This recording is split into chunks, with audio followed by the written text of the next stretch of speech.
Hello all. So I think 6 start பண்ண சொன்னாங்க, but then already 33 participants இருக்கீங்கன்னு நினைக்கிறேன். Around 37 இருக்கீங்க. That's fine. Okay. Cool.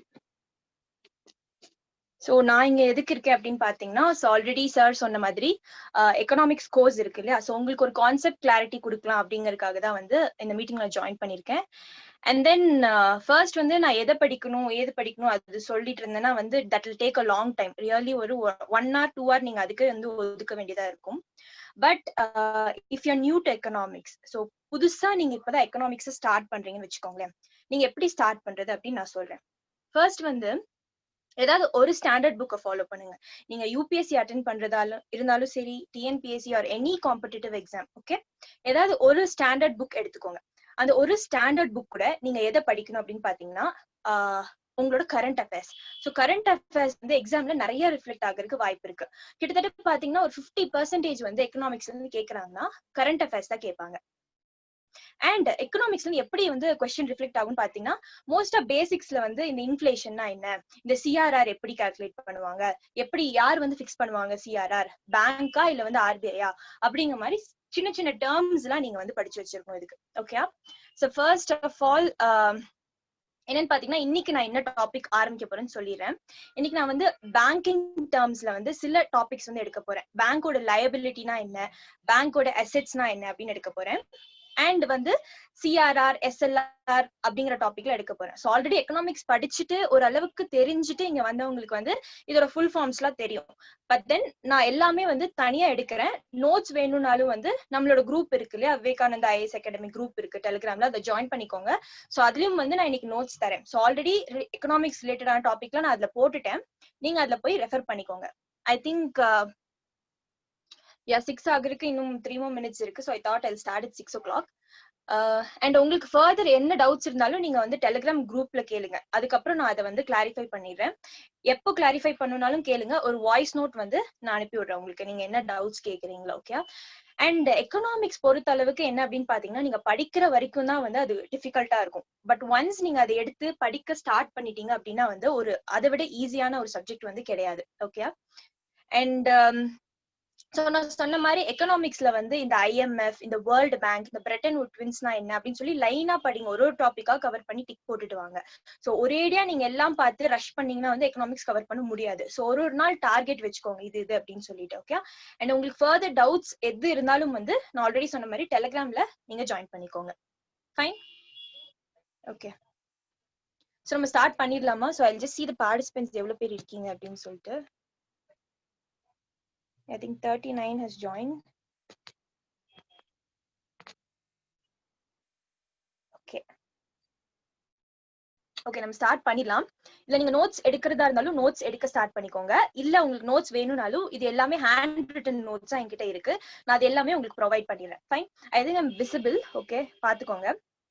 Okay, இப்போ வந்து பேங்கிங்ல இருந்து ஆரம்பிக்கலாம். பேங்க் அப்படிங்கிற டேர்ம்ல இருந்து ஆரம்பிக்கலாம். டிஸ்பிளே பண்ணுவாங்கன்னு நினைக்கிறேன் பிக்சரை, பாத்துக்கோங்க. அதை இல்ல என்னையும் ஃபாலோ பண்றீங்கன்னா ஃபாலோ பண்ணிக்கோங்க. ஃபைன், ஓகே, பாருங்க டிஸ்பிளே பண்ணிருக்காங்களா? ஓகே, இப்ப நம்ம வந்து என்ன சொல்ல போறோம் அப்படின்னா பேசிக்ஸ் தான் எடுக்க போறது இல்ல. எதுவும் கரண்ட் அஃபேர்ஸோ எதுவுமே அதை பத்தி நான் எடுக்க போறது இல்ல. Only basics I'm going to take here. இப்போ வந்து ஃபர்ஸ்ட் வந்து பேங்க் எடுத்துக்கோங்க. நீங்க பேங்க் போயிருப்பீங்க இல்லையா? சோ பேங்க் கண்டிப்பா நீங்க போயிருப்பீங்க. 1 second.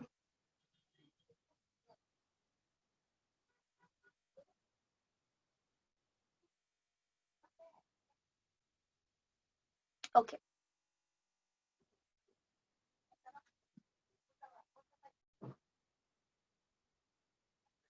ஓகே, நீங்க பேங்க் போயிருப்பீங்க. ஃபைன். சோ பேங்க்ல ரெண்டு விஷயம் இருக்குங்க. ஒண்ணு வந்து டெபாசிட், இன்னொன்னு வந்து லயபிலிட்டி. டெபாசிட்னா உங்களுக்கு வந்து பேசிக் டேர்ம்ல டெபாசிட்னா என்னன்னு தெரிஞ்சிருக்கும்.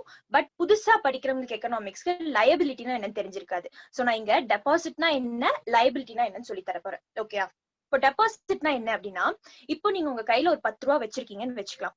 அந்த 10 ரூபாவை நீங்க பேங்க்ல போய் டெபாசிட் பண்றீங்க அப்படின்னா that is called as deposit. ஓகேயா? அண்ட் லயபிலிட்டி அப்படின்னா என்னன்னா, பேங்க்ஸ் வந்து அந்த காசு திருப்பி வந்து உங்களுக்கு தரணும். கரெக்டா? நீங்க போய் 10 ரூபாய் டெபாசிட் பண்றீங்கன்னா அந்த காசை திருப்பி யாரு கொடுக்கணும்? பேங்க்ஸ் நம்மளுக்கு ஒரு ஃபியூச்சர் டேட்ல கொடுத்தே ஆகணும். அப்போ அது பேங்கோட லயபிலிட்டி. ஓகேயா? ஃபர்ஸ்ட் வந்து நம்ம பேங்கோட டெபாசிட்ஸ் என்னன்னு பார்த்துட்டோம். பேங்க் அதை நம்ம கிட்ட திருப்பி கொடுக்கணும், அது பேங்கோட லயபிலிட்டின்னு பார்த்துட்டோம். அடுத்து பேங்கோட அசெட்லாம் என்னென்ன அப்படின்னு சொல்லி பார்க்க போறோம். அசெட்னா என்ன அப்படின்னு பாத்தீங்கன்னா, பேங்க் கிட்ட சர்டன் அமௌண்ட் ஆஃப் மணி இருக்கும் இல்லையா, அந்த மணியை வந்து மக்களுக்கு அவுட் சோர்ஸ் பண்ணுவாங்க. இப்ப நான் போய் பேங்க்ல லோன் வாங்குறேன் அப்படின்னா வந்து அந்த காசு எனக்கு தருவாங்க இல்லையா, சோ அந்த காசை திருப்பி நான் பேங்க்கு கொடுத்துதான் ஆகணும் வித் மை இன்ட்ரெஸ்ட். சோ அது வந்து பிரின்சிபல் அலாங் வித் இன்ட்ரெஸ்ட்னு சொல்லுவாங்க. பிரின்சிபல்னா இப்ப பேங்க்ல நான் ஒரு 10,000 ரூபாய் வாங்கியிருக்கேன்னா அதுதான் வந்து என்னோட பிரின்சிபல். அதுக்கப்புறம் அந்த 10,000 ரூபாய்க்கு எனக்கு வந்து ஒரு 500 ரூபாய் வந்து வட்டி போடுறாங்கன்னு வச்சுக்கோங்க, இன்ட்ரெஸ்ட். சோ இந்த பிரின்சிபல் பிளஸ் இன்ட்ரெஸ்ட் வந்து பேங்கோட அசெட். என்ன அசெட் அப்படின்னு பாத்தீங்கன்னா, நான் கொண்டு போய் திருப்பி காசு பேங்க்ல குடுக்கறேன்னா அது வந்து அசெட். ஓகேயா? அண்ட் பேங்க் வந்து மக்கள்கிட்ட திருப்பி காசு திருப்பி கொடுக்கணும்னா அது பேங்கோட லயபிலிட்டி. சோ பேங்க்குக்கு டோட்டலா 2 விஷயம் இருக்கு. ஒன்னு வந்து அசெட், இன்னொன்னு வந்து லயபிலிட்டி. ஃபைன். இந்த 2 விஷயத்தையும் நீங்க நோட் பண்ணி வச்சுக்கணும். சோ எதெல்லாம் பேங்கோட அசெட், எதெல்லாம் பேங்கோட லயபிலிட்டின்னு சொல்லி ப்ரீவியஸ் இயர் காம்படிட்டிவ் எக்ஸாம்ஸ்ல நிறைய கேட்டிருக்காங்க. சோ இதுல கன்ஃபியூஸ் ஆக வாய்ப்பு இருக்கு. சோ அசெட்ஸ்லாம் இதுதானா அப்படின்னு சொல்லி ஒரு 4 ஆப்ஷன்ஸ் கொடுத்துருவாங்க. அதுல உங்களை எலிமினேட் பண்ண சொல்லுவாங்க. சோ அசெட்லாம் என்ன, லயபிலிட்டியா என்னன்னு படிச்சு வச்சுக்கோங்க. ஃபைன். ஃபர்ஸ்ட் டாபிக் வந்து கிளியர்னு நான் நம்புறேன். அடுத்த செகண்ட் எழுதியிருக்கேன் பாருங்க, நான் பெர்ஃபார்மிங் அசெட். என்பிஏ என்பிஏன்னு கேள்விப்பட்டிருப்பீங்க. சோ ரொம்ப நாளா பேங்க்ட்ட வந்து bank has so much of NPA, bank has so much of NPA, non performing அசெட்னு சொல்லி கேள்விப்பட்டிருப்பீங்க. சோ இது என்னது, நான் பெர்ஃபார்மிங் அசெட்னா என்ன அப்படின்னு பாத்தீங்கன்னா, இப்போ நான் பெர்ஃபார்மிங்னா என்ன, ஏதோ செயல்படாம இருக்குன்னு அர்த்தம். சோ நான் பெர்ஃபார்மிங்னா ஏதோ செயல்படாம இருக்குன்னு அர்த்தம். அப்போ என்ன செயல்படாம இருக்குன்னா, இப்ப நான் சொன்னேன் இல்லையா, பேங்க்ஸ் வந்து லோன் கொடுத்திருப்பாங்க, வெளியில இருக்கிறவங்களுக்கு கொஞ்சம் லோன் கொடுத்திருப்பாங்க. கரெக்டா? அந்த லோன் வந்து ஈதர் பிரின்சிபல் ஆர் இன்ட்ரெஸ்ட். நான் சொன்னேன் இல்லையா, பிரின்சிபல்னா நான் பேங்க்ல லோன் 10,000 ரூபாய் வாங்கியிருக்கேன் அப்படின்னா வந்து அதுதான் பிரின்சிபல். அதுக்கு இன்ட்ரெஸ்ட் வந்து எனக்கு 500 ரூபாய் கொடுத்திருப்பாங்க, அதை நான் வந்து 10 ரூபாவா பே பண்ண வேண்டியதா இருக்கும். சோ அது வந்து இன்ட்ரெஸ்ட். சோ இந்த பிரின்சிபல் இல்லனா இந்த இன்ட்ரெஸ்ட், இந்த 2 விஷயத்திலயும் ஏதோ நான் ஒண்ணு கூட கட்டாம இருந்தேன்னா அது வந்து நான் பெர்ஃபார்மிங் அசெட். அதுக்கு டைம் பீரியட் இருக்கு. பேங்க்ஸ் வந்து எனக்கு லோன் தராங்க, அடுத்த 90 டேஸ்ல என்ன ஆகுதுன்னு பாத்தீங்கன்னா அத இன்ட்ரெஸ்ட் ஆர் தி பிரின்சிபல், நான் இது ரெண்டுலயும் ஏதோ ஒண்ணு கூட நான் பே பண்ணல அப்படின்னா அது என்ன அப்படின்னு பாத்தீங்கன்னா பேங்க்குக்கு என்பி ஆயிரும், நான் பெர்ஃபார்மிங் அசெட். நான் என்ன சொன்னேன், பேங்க் வந்து அசெட் என்ன, லோன் வெளியில அவுட் சோர்ஸ் பண்றது பேங்கோட அசெட். அது நான் பெர்ஃபார்மிங்னா என்ன, நான் திருப்பி காசு கட்டாம இருக்கேன், அதுதான் அப்படின்னு சொல்றாங்க. Okay okay. அடுத்து இப்போ இந்த நான் பெர்ஃபார்மிங் அசெட்லயே 3 டைப்ஸ் இருக்கு. என்னது அது 3 டைப்ஸ் அப்படின்னு பாத்தீங்கன்னா, சப்ஸ்டாண்டர்ட் அசெட்னு இருக்கு, டவுட்ஃபுல் அசெட்னு இருக்கு, லாஸ் அசெட்னு இருக்கு. சோ 3 இருக்கு. என்பிஏ 3ஆ வந்து பிரிப்பாங்க. ஒன்னு வந்து சப்ஸ்டாண்டர்ட் அசெட், இன்னொரு டவுட்ஃபுல் அசெட், தேர்ட் ஒன் வந்துட்டு it is called as loss asset. என்ன இது சப்ஸ்டாண்டர்ட் அசெட்னா என்ன அப்படின்னு சொல்லி பார்ப்போம். என்ன அப்படின்னு பாத்தீங்கன்னா, இந்த அசெட் பேங்க் நம்மளுக்கு லோன் கொடுத்தாங்க பாத்தீங்கன்னா, அத வந்துட்டு 12 மாசம்னா ஒரு வருஷத்துல நம்ம either the principal or the interest கட்டாம இருந்தானா அது பேங்க்குக்கு வந்து சப்ஸ்டாண்டர்ட் அசெட் ஆயிரும். சப்ஸ்டாண்டர்ட்னா அந்த நான் பெர்ஃபார்மிங் அசெட்ல ஃபர்ஸ்ட் வெரைட்டி. செகண்ட் வந்து டவுட்ஃபுல் அசெட். டவுட்ஃபுல் அசெட்னா என்ன அப்படின்னு பாத்தீங்கன்னா, இந்த சப்ஸ்டாண்டர்ட் அசெட் தாண்டி போய், இந்த சப்ஸ்டாண்டர்ட் அசெட் வந்து 12 மாசம், ஐ மீன் 1 இயர், இதை தாண்டி போயும் நான் வந்து அந்த காசை கட்டாம இதர் த பிரின்சிபல் ஆர் த இன்ட்ரெஸ்ட் நான் கட்டாம இருந்தேன்னு வச்சுக்கோங்களேன், அது வந்து பேங்க்குக்கு வந்து டவுட்ஃபுல் அசெட் ஆயிரும். சோ ஒரு சந்தேகமாவே இருக்கும், இவன் கட்டுவானா மாட்டானா அப்படிங்கிற சந்தேகம் இருந்துட்டே இருக்கும். பேங்கே வந்து என்ன பண்ணிடுவாங்கன்னா, இவன் கண்டிப்பா காசு கொடுக்க மாட்டான் அப்படின்னு சொல்லிட்டு என்ன ஆயிரும் பாத்தீங்கன்னா லாஸ் அசெட் ஆயிரும். சோ இந்த கான்செப்ட்ல புரிஞ்சு வச்சுக்கோங்க, லாஸ் அசெட். ஓகே. அடுத்து இது உங்களுக்கு புரிஞ்சதுன்னு நான் நம்புறேன். பேங்கோட அசெட்னா என்ன, பேங்கோட லயபிலிட்டி சொல்லிட்டேன், பேங்கோட நான் பெர்ஃபார்மிங் அசெட் 3 டைப்ஸ் சொன்னேன். ஒன்னு வந்து ஸ்டாண்டர்ட் சப்ஸ்டாண்டர்ட் அசெட், அதுக்கப்புறம் டவுட்ஃபுல் அசெட், தேர்ட் வந்து லாஸ் அசெட். இது 3 நீங்க படிச்சு வச்சுக்கணும். இது ஆல்ரெடி ப்ரீவியஸ் இயர் கேட்ட क्वेश्चंस. ஓகே, குரூப் எக்ஸாம்ஸ்ல கேட்டது. ஓகே, இப்போ பேங்கோட அக்கவுண்ட் சொல்ல போறேன். பேங்க்குக்கு வந்து 2 அக்கவுண்ட் இருக்குங்க. 2 அக்கவுண்ட் இருக்கு. ஒன்னு சேவிங்ஸ் அக்கவுண்ட், இன்னொன்னு கரண்ட் அக்கவுண்ட். சோ பேங்க்ல டோட்டலா 2 அக்கவுண்ட் இருக்கு. என்னன்னா ஒன்னு சேவிங்ஸ், இன்னொன்னு வந்து பாத்தீங்கன்னா கரண்ட் அக்கவுண்ட். கரெக்ட் தானே? இப்போ சேவிங்ஸ் அக்கவுண்ட்னா என்ன, கரண்ட் அக்கவுண்ட்னா என்ன? இப்ப நீங்க ஏடிஎம் போயிட்டு காசு எடுத்திருப்பீங்க, கரெக்ட் தானே? காசை வந்து வித்ட்ரா பண்ணிருப்பீங்க. அப்போ அதுல கேட்டிருக்கும் சேவிங்ஸ் அக்கவுண்ட்ல இருந்து எடுக்கிறீங்களா இல்ல கரண்ட் அக்கவுண்ட்ல இருந்து எடுக்கிறீங்களான்னு கேட்டிருக்கும். நீங்க போயிட்டு என்ன பிரஸ் பண்ணுவீங்கன்னா, இது என்னன்னே தெரியல, எதையோ ஒண்ணு பிரஸ் பண்ணி விடுவோம் அப்படிங்கிற மாதிரி பிரஸ் பண்ணுவீங்க. பட் அது கிடையாது. நம்ம போடுற அமௌண்ட், இப்போ ஒரு காமன் லேமேன்லாம் நம்ம போய் டெபாசிட் பண்ணி நம்ம ஏடிஎம்ல இருந்து வித்ட்ரா பண்றோம் பாத்தீங்களா, நம்மளாம் வந்து எந்த அக்கவுண்ட்குள்ள காசை சேவ் பண்ணி வைக்கிறோம்னு பாத்தீங்கன்னா சேவிங்ஸ் அக்கவுண்ட் குள்ள வைக்கிறோம். சோ புரிஞ்சதா? சோ நம்ம வந்துட்டு சேவிங்ஸ் அக்கௌண்ட்குள்ள வைக்கிறோம். Okay fine. சோ என்ன அப்படின்னு பாத்தீங்கன்னா சேவிங்ஸ் அக்கௌண்ட் இங்க இருக்கு பாருங்க, இதுதான் சேவிங்ஸ் அக்கௌண்ட். சோ இது சேவிங்ஸ் அக்கௌண்ட்குள்ள நம்ம வைக்கிறதுனால என்ன ஆகுதுன்னு பாத்தீங்கன்னா ஒரு இண்டிவிஜுவலோட காசு தான் வந்து சேவிங்ஸ் அக்கௌண்ட்னு சொல்லுவாங்க. இப்ப நான் போய் பேங்க்ல வந்து டெபாசிட் பண்றேன் அப்படின்னா பாத்தீங்கன்னா ஒன் செகண்ட்.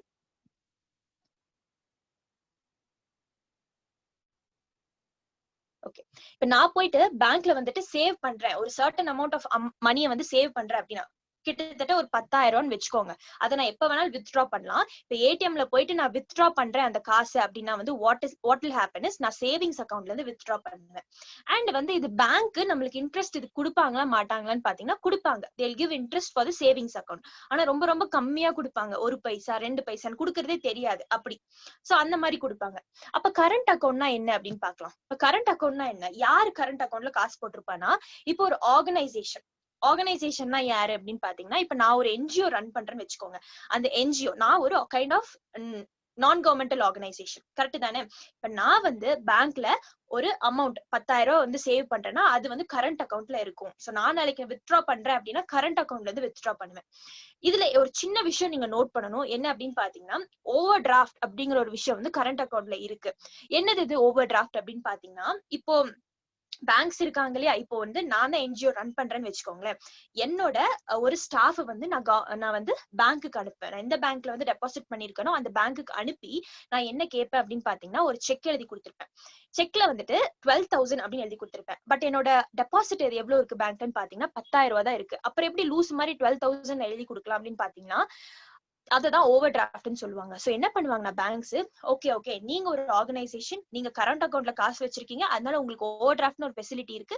ஓவர் டிராஃப்ட் அப்படின்னா என்னன்னு பாத்தீங்கன்னா நீங்க என்னதான் கம்மியான அமௌண்ட் வச்சிருந்தாலும் அதிகமா எழுதி கொடுத்தாலும் நாங்க கொடுத்துருவோம். ஆனா அந்த அதிகமா கொடுக்குற அமௌண்ட்டுக்கு நாங்க வந்து இன்ட்ரெஸ்ட் வாங்குவோம் அப்படிங்கிற கான்செப்ட் தான். ஒண்ணுமே இல்ல, ஓவர் டிராஃப்ட்ங்கிறது லோன் கொடுக்குற மாதிரிங்க. இப்ப வந்து என்ன அப்படின்னு பாத்தீங்கன்னா இந்த ஓவர் டிராஃப்ட் அப்படிங்கிற விஷயம் இருக்கு இல்லையா, இதுவும் வந்து 1 மார்க்ல கேட்கறதுக்கு வாய்ப்பு இருக்கு. ஓகே, என்ன அப்படின்னு பாத்தீங்கன்னா ஓவர் டிராஃப்ட் வந்துட்டு அதிக காசு வந்து பேங்க் வந்து கொடுப்பாங்க கரண்ட் அக்கௌண்ட்ல இருக்கிறவங்களுக்கு. அண்ட் இன்னொரு விஷயம் என்னன்னு பாத்தீங்கன்னா அதுக்கு இன்ட்ரெஸ்ட் வாங்கிடுவாங்க. இன்னொரு விஷயம் நான் சொன்னேன் இல்லையா, சேவிங்ஸ் அக்கௌண்ட்ல நம்ம காசு வச்சிருந்தோம் அப்படின்னா என்ன ஆகும் அப்படின்னு பாத்தீங்கன்னா நம்மளுக்கு இன்ட்ரெஸ்ட் கொடுப்பாங்க, நீங்க நான் சொல்லியிருந்தேன் கரெக்டா. அதே கரண்ட் அக்கௌண்ட்ல வச்சிருந்தா இன்ட்ரெஸ்ட் கொடுப்பாங்களா அப்படின்னு பாத்தீங்கன்னா கொடுக்க மாட்டாங்க. No interest will be given. So இதுல என்ன சொன்னேன் அப்படின்னு பாத்தீங்கன்னா பேங்க்குக்கு லயபிலிட்டிஸ் அண்ட் அசெட்ஸ் இருக்குன்னு சொன்னேன் இல்லையா, அந்த லயபிலிட்டியே இப்ப வந்து இத டிமாண்ட் லயபிலிட்டின்னு சொல்லுவாங்க. என்னது இது டிமாண்ட் லயபிலிட்டின்னு பாத்தீங்கன்னா இந்த சேவிங்ஸ் அக்கௌண்ட் பிளஸ் இந்த கரண்ட் அக்கௌண்ட் சேர்ந்தா டிமாண்ட் லயபிலிட்டி. ஏன் இதை டிமாண்ட்னு சொல்றாங்கன்னா நான் வந்து ஒரு காமனான இண்டிவிஜுவல், நான் வந்து ஒரு காமனான லேமேன், நான் போய் பேங்க் கிட்ட என்னோட காசை டிமாண்ட் பண்ணி வாங்கிப்பேன். ஓகே, அதனாலதான் இது பேரு டிமாண்ட். லயபிலிட்டிஸ்னா ஆல்ரெடி நான் சொல்லிட்டேன், பேங்க் வந்து நம்மளோட காசை நம்ம கிட்ட திருப்பி தரணும், அதான் liabilities. So this is called as what, demand liabilities. இப்படியும் வந்து காம்படிட்டிவ் எக்ஸாம்ல கேட்பாங்க. என்ன அப்படின்னு பாத்தீங்கன்னா டிமாண்ட் லயபிலிட்டிஸ் கூட சேவிங்ஸ் அக்கௌண்ட் வராது, வெறும் கரண்ட் அக்கௌண்ட் மட்டும் தான் வரும் அப்படிங்கிற மாதிரி கேட்கறதுக்கு வாய்ப்பு இருக்கு. சோ நீங்க வந்து டிமாண்ட் லயபிலிட்டிஸ் கான்ஸ்டிடியூட் வாட் அப்படின்னு பாத்தீங்கன்னா savings account plus current account will be equal to demand liabilities. So இந்த கான்செப்ட் புரிஞ்சதா உங்களுக்கு? சோ டோட்டலா 2 அக்கௌண்ட் இருக்கு, ஒன்னு வந்து சேவிங்ஸ் அக்கௌண்ட், இன்னொன்னு கரண்ட் அக்கௌண்ட். சேவிங்ஸ் அக்கௌண்ட் வந்து இண்டிவிஜுவல்ஸ் வச்சிருப்பாங்க, அப்ப கரண்ட் அக்கௌண்ட் யார் வச்சிருப்பாங்கன்னா ஆர்கனைசேஷன்ஸ்லாம் வச்சிருப்பாங்க. அண்ட் கரண்ட் அக்கௌண்ட்டுக்கு மட்டும் தான் அந்த ஓவர் டிராஃப்ட் அப்படிங்கிற ஃபெசிலிட்டி இருக்கு. சோ இந்த சேவிங்ஸ் அக்கௌண்ட்டையும் கரண்ட் அக்கௌண்ட்டையும் ஒன்னா சேர்த்தீங்கன்னா it is called as demand liabilities. Okay, I think you're clear with that. அடுத்து வந்து நம்ம டைம் liabilities என்னன்னு பாத்துறலாம். சோ ஆல்ரெடி நான் சொல்லிட்டேன் டிமாண்ட் liabilitiesனா இதுக்குள்ள ரெண்டு விஷயங்கள் இருக்குன்னு சொல்லிட்டேன். அப்ப டைம் liabilities குள்ள என்ன இருக்குன்னு பாத்தீங்கன்னா ஃபிக்ஸ் டெபாசிட், ரெக்கரிங் டெபாசிட். நீங்க ஃபிக்ஸ் டெபாசிட் எஃப்டி வந்து நீங்க வந்து வீட்ல உங்க அம்மா இருப்பாங்க போட்டு வச்சிருப்பாங்க, எஃப்டி வந்து நீங்க ரொம்ப கிளியரா இருப்பீங்க. ஆனா ரெக்கரிங் டெபாசிட் ஆர்டி கேட்டா நிறைய பேருக்கு தெரியாது. ஏன் அப்படின்னு பாத்தீங்கன்னா அதை நான் எக்ஸ்பிளைன் பண்றேன். ஃபிக்ஸ் டெபாசிட்னா என்னங்க அப்படின்னு பாத்தீங்கன்னா இப்ப நான் பேங்க்குக்கு போறேன், 1 லட்ச ரூபாய் நான் பே பண்றேன் அப்படின்னு வச்சுக்கோங்க. 1 லட்ச ரூபாய் நான் பே பண்றேன், பேங்க் வந்து என்ன சொல்லும் அப்படின்னு பாத்தீங்கன்னா 1 வருஷம் கழிச்சு இதோட மெச்சூரிட்டி முடியும். மெச்சூரிட்டி தான் என்னன்னா 1 வருஷம் கழிச்சு இந்த அமௌண்ட்டை நீங்க வித்ட்ரா பண்ணிக்கலாம்.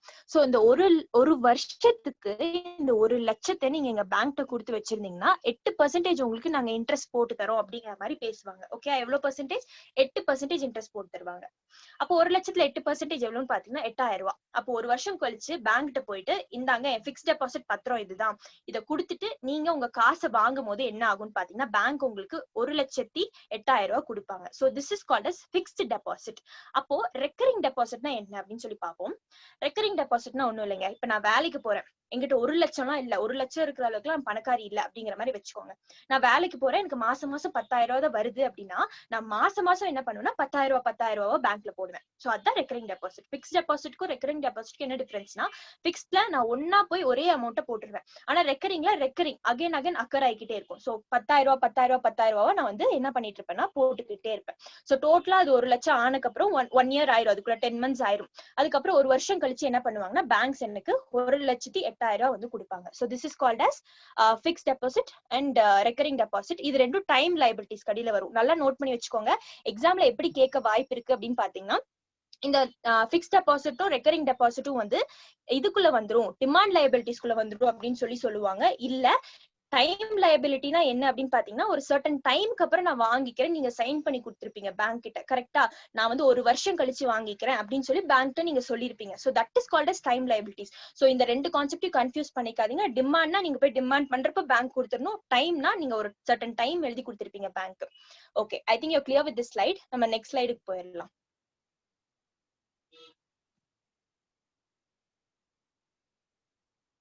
ஓகே, இப்போ நான் சொன்னேன் இல்லையா, demand liabilities, time liabilities. So இந்த net demand and time liabilities NDTL சொல்லுவாங்க. என்னது இது NDTL அப்படின்னு சொல்லி நீங்க பாக்கணும். ஓகேயா?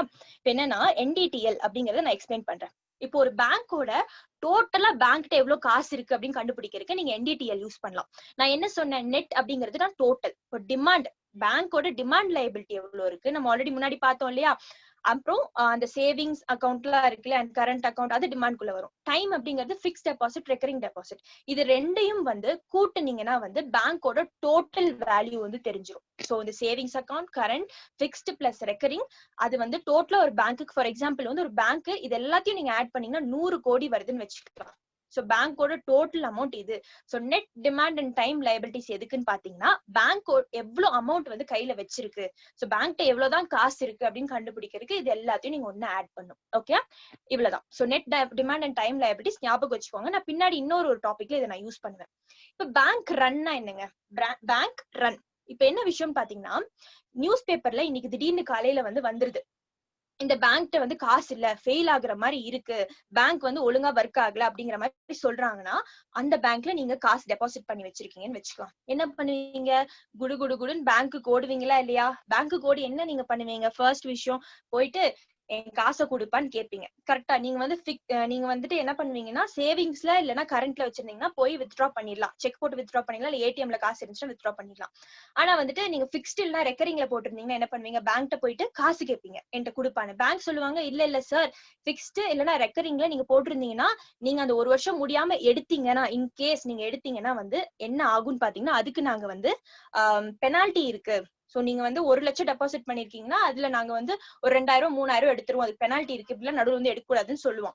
அப்ப நீங்க என்ன சொல்றீங்கன்னா, பரவாயில்ல பெனால்டி எடுத்துக்கோங்க, என் காசை நீ திருப்பி கொடுப்பா போதும்பா அப்படின்னு வந்து சொல்லிருப்பீங்க. கரெக்ட் தானே? சோ அந்த விஷயம் தான் வந்து பேங்க் ரன். என்னன்னா, பயந்து போய் ஒரு ஃபியர்ல ஓடி போய் பேங்க் போய் காசை கேட்குது. சோ அங்க பாருங்க, fear of bank failure, so most of us run to withdraw the money. So இந்த பஞ்சாப் மகாராஷ்டிரா கோஆபரேட்டிவ் பேங்க்லாம் இருக்கு இல்லையா, அதெல்லாம் வந்து அப்படிதான் பேங்க் ரன் தான் ஆச்சு. சோ என்ன அப்படின்னு பாத்தீங்கன்னா, பேங்க்ட்ட வந்து மணி இருக்காது. சோ பேங்க் ரன்னா வேற, பேங்க் ரப்ட்னா வேற. பேங்க் ரன்னா என்னன்னு பாத்தீங்கன்னா, நீங்க மக்கள்லாம் ஓடி போயிட்டு பேங்க்ட்ட வந்து காசை வித்ட்ரா பண்ணி கேக்குறது. பேங்க் ரப்ட்னா என்னன்னா, பேங்க் வந்து என்ன சொல்லுவாங்கன்னா, என்கிட்ட காசு இப்ப இல்லப்பா, ஃபியூச்சர்ல எனக்கு வந்துச்சுன்னா நான் உனக்கு கொடுக்குறேன் அப்படின்னு சொல்லிட்டு உங்க தலையில துண்ட போட சொல்லிடுவாங்க. So that is called as bankrupt. So no money to pay back and hence bank will be bankrupt. So பேங்க்ரப்சின்னு சொல்றாங்களா, அதுக்கு இதுதான் வந்து காரணம், மீனிங். அடுத்து ரொம்பவே ஒரு இம்பார்ட்டன்டான டாபிக், ரொம்ப இன்ட்ரெஸ்டிங்கான டாபிக் கூடியும். சோ இவ்வளவு தூரம் உங்களுக்கு புரிஞ்சதுன்னு நம்புறேன். உங்களுக்கு இதுல ஏதாவது புரியல அப்படின்னா, இன்கேஸ் உங்களுக்கு எதுவும் புரியல அப்படின்னா, அந்த டவுட்ஸ் எல்லாம் வந்து ஒரு பேப்பர்ல இல்லைன்னா ஒரு புக்ல நோட் பண்ணி வைங்க, லேட்டர் நீங்க கேட்டுப்பீங்களாமா. Okay okay. சோ நான் ரொம்பவே ஸ்லோவான ஃபேஸ்ல தான் போறேன்னு நினைக்கிறேன். Okay, will speed up. Cash reserve ரேஷியோனா என்ன? சோ நீங்க கேள்விப்பட்டிருப்பீங்க, CRR, SLR, பேங்க் இவ்வளவு இருக்கணும் அவ்வளவு இருக்கணும்னு சொல்றாங்க அப்படின்னு சொல்லிட்டு. CRRனா என்ன அப்படின்னு பாத்தீங்கன்னா, ஒரு சின்ன க்ளூ, ஃபர்ஸ்ட் டைம் படிக்கிறவங்களுக்கு ஒரு சின்ன க்ளூ கொடுக்குறேன். இப்போ CRR, ஆர்ல வந்து ரிசர்வ்னு இருக்கு, அப்போ it's related to reserve bank of India. Okay, என்ன விஷயம்னு பாத்தீங்கன்னா, இப்ப இன்கேஸ் வந்து நீங்க கையில நிறைய காசு வச்சிருக்கீங்க, ஒரு பேங்க் திறக்கணும்னு நினைக்கிறீங்கன்னு வச்சுக்கோங்க. ஓகேயா? இப்ப நீங்க பேங்க் திறக்கணும்னு நினைச்சீங்கன்னா, அந்த ஒரு சர்டன் அமௌண்ட்டை ஒதுக்கி நீங்க ஆர்பிஐ ட்ட காசு கொடுத்து வச்சிருக்கணும். So that is called as cash reserve ratio. So சிஆர்ஆர்னு சொல்லுவாங்க. ஓகே? இப்ப சிஆர்ஆர் வந்து எவ்வளவுதான் இருக்கணும்? சோ எவ்வளவுதான் வந்து பேங்க் வந்து ஆர்பிஐ ட்ட கொடுக்கணும் அப்படின்னு பாத்தீங்கன்னா, 4% of NDTL, net demand and time liabilities. So நான் ஆல்ரெடி இங்க எக்ஸ்பிளைன் பண்ணேன்னா இல்லையா, நெட் டிமாண்ட் அண்ட் டைம் லைபிலிட்டிஸ்னா என்ன? 100 கோடி இருக்கு பேங்க் கிட்ட, கரெக்டா? சோ இங்க இருக்கு பாருங்க மேல. சோ 100 கோடி இருக்கு இல்லையா, அந்த 100 கோடியில 4% எவ்வளவுன்னு கால்குலேட் பண்ணும். ஓகே? அப்ப 4% கோடி என்ன பண்ணும் அப்படின்னு பாத்தீங்கன்னா, நீங்க கொண்டு போய் ஆர்பிஐ ட்ட கொடுக்கணும்.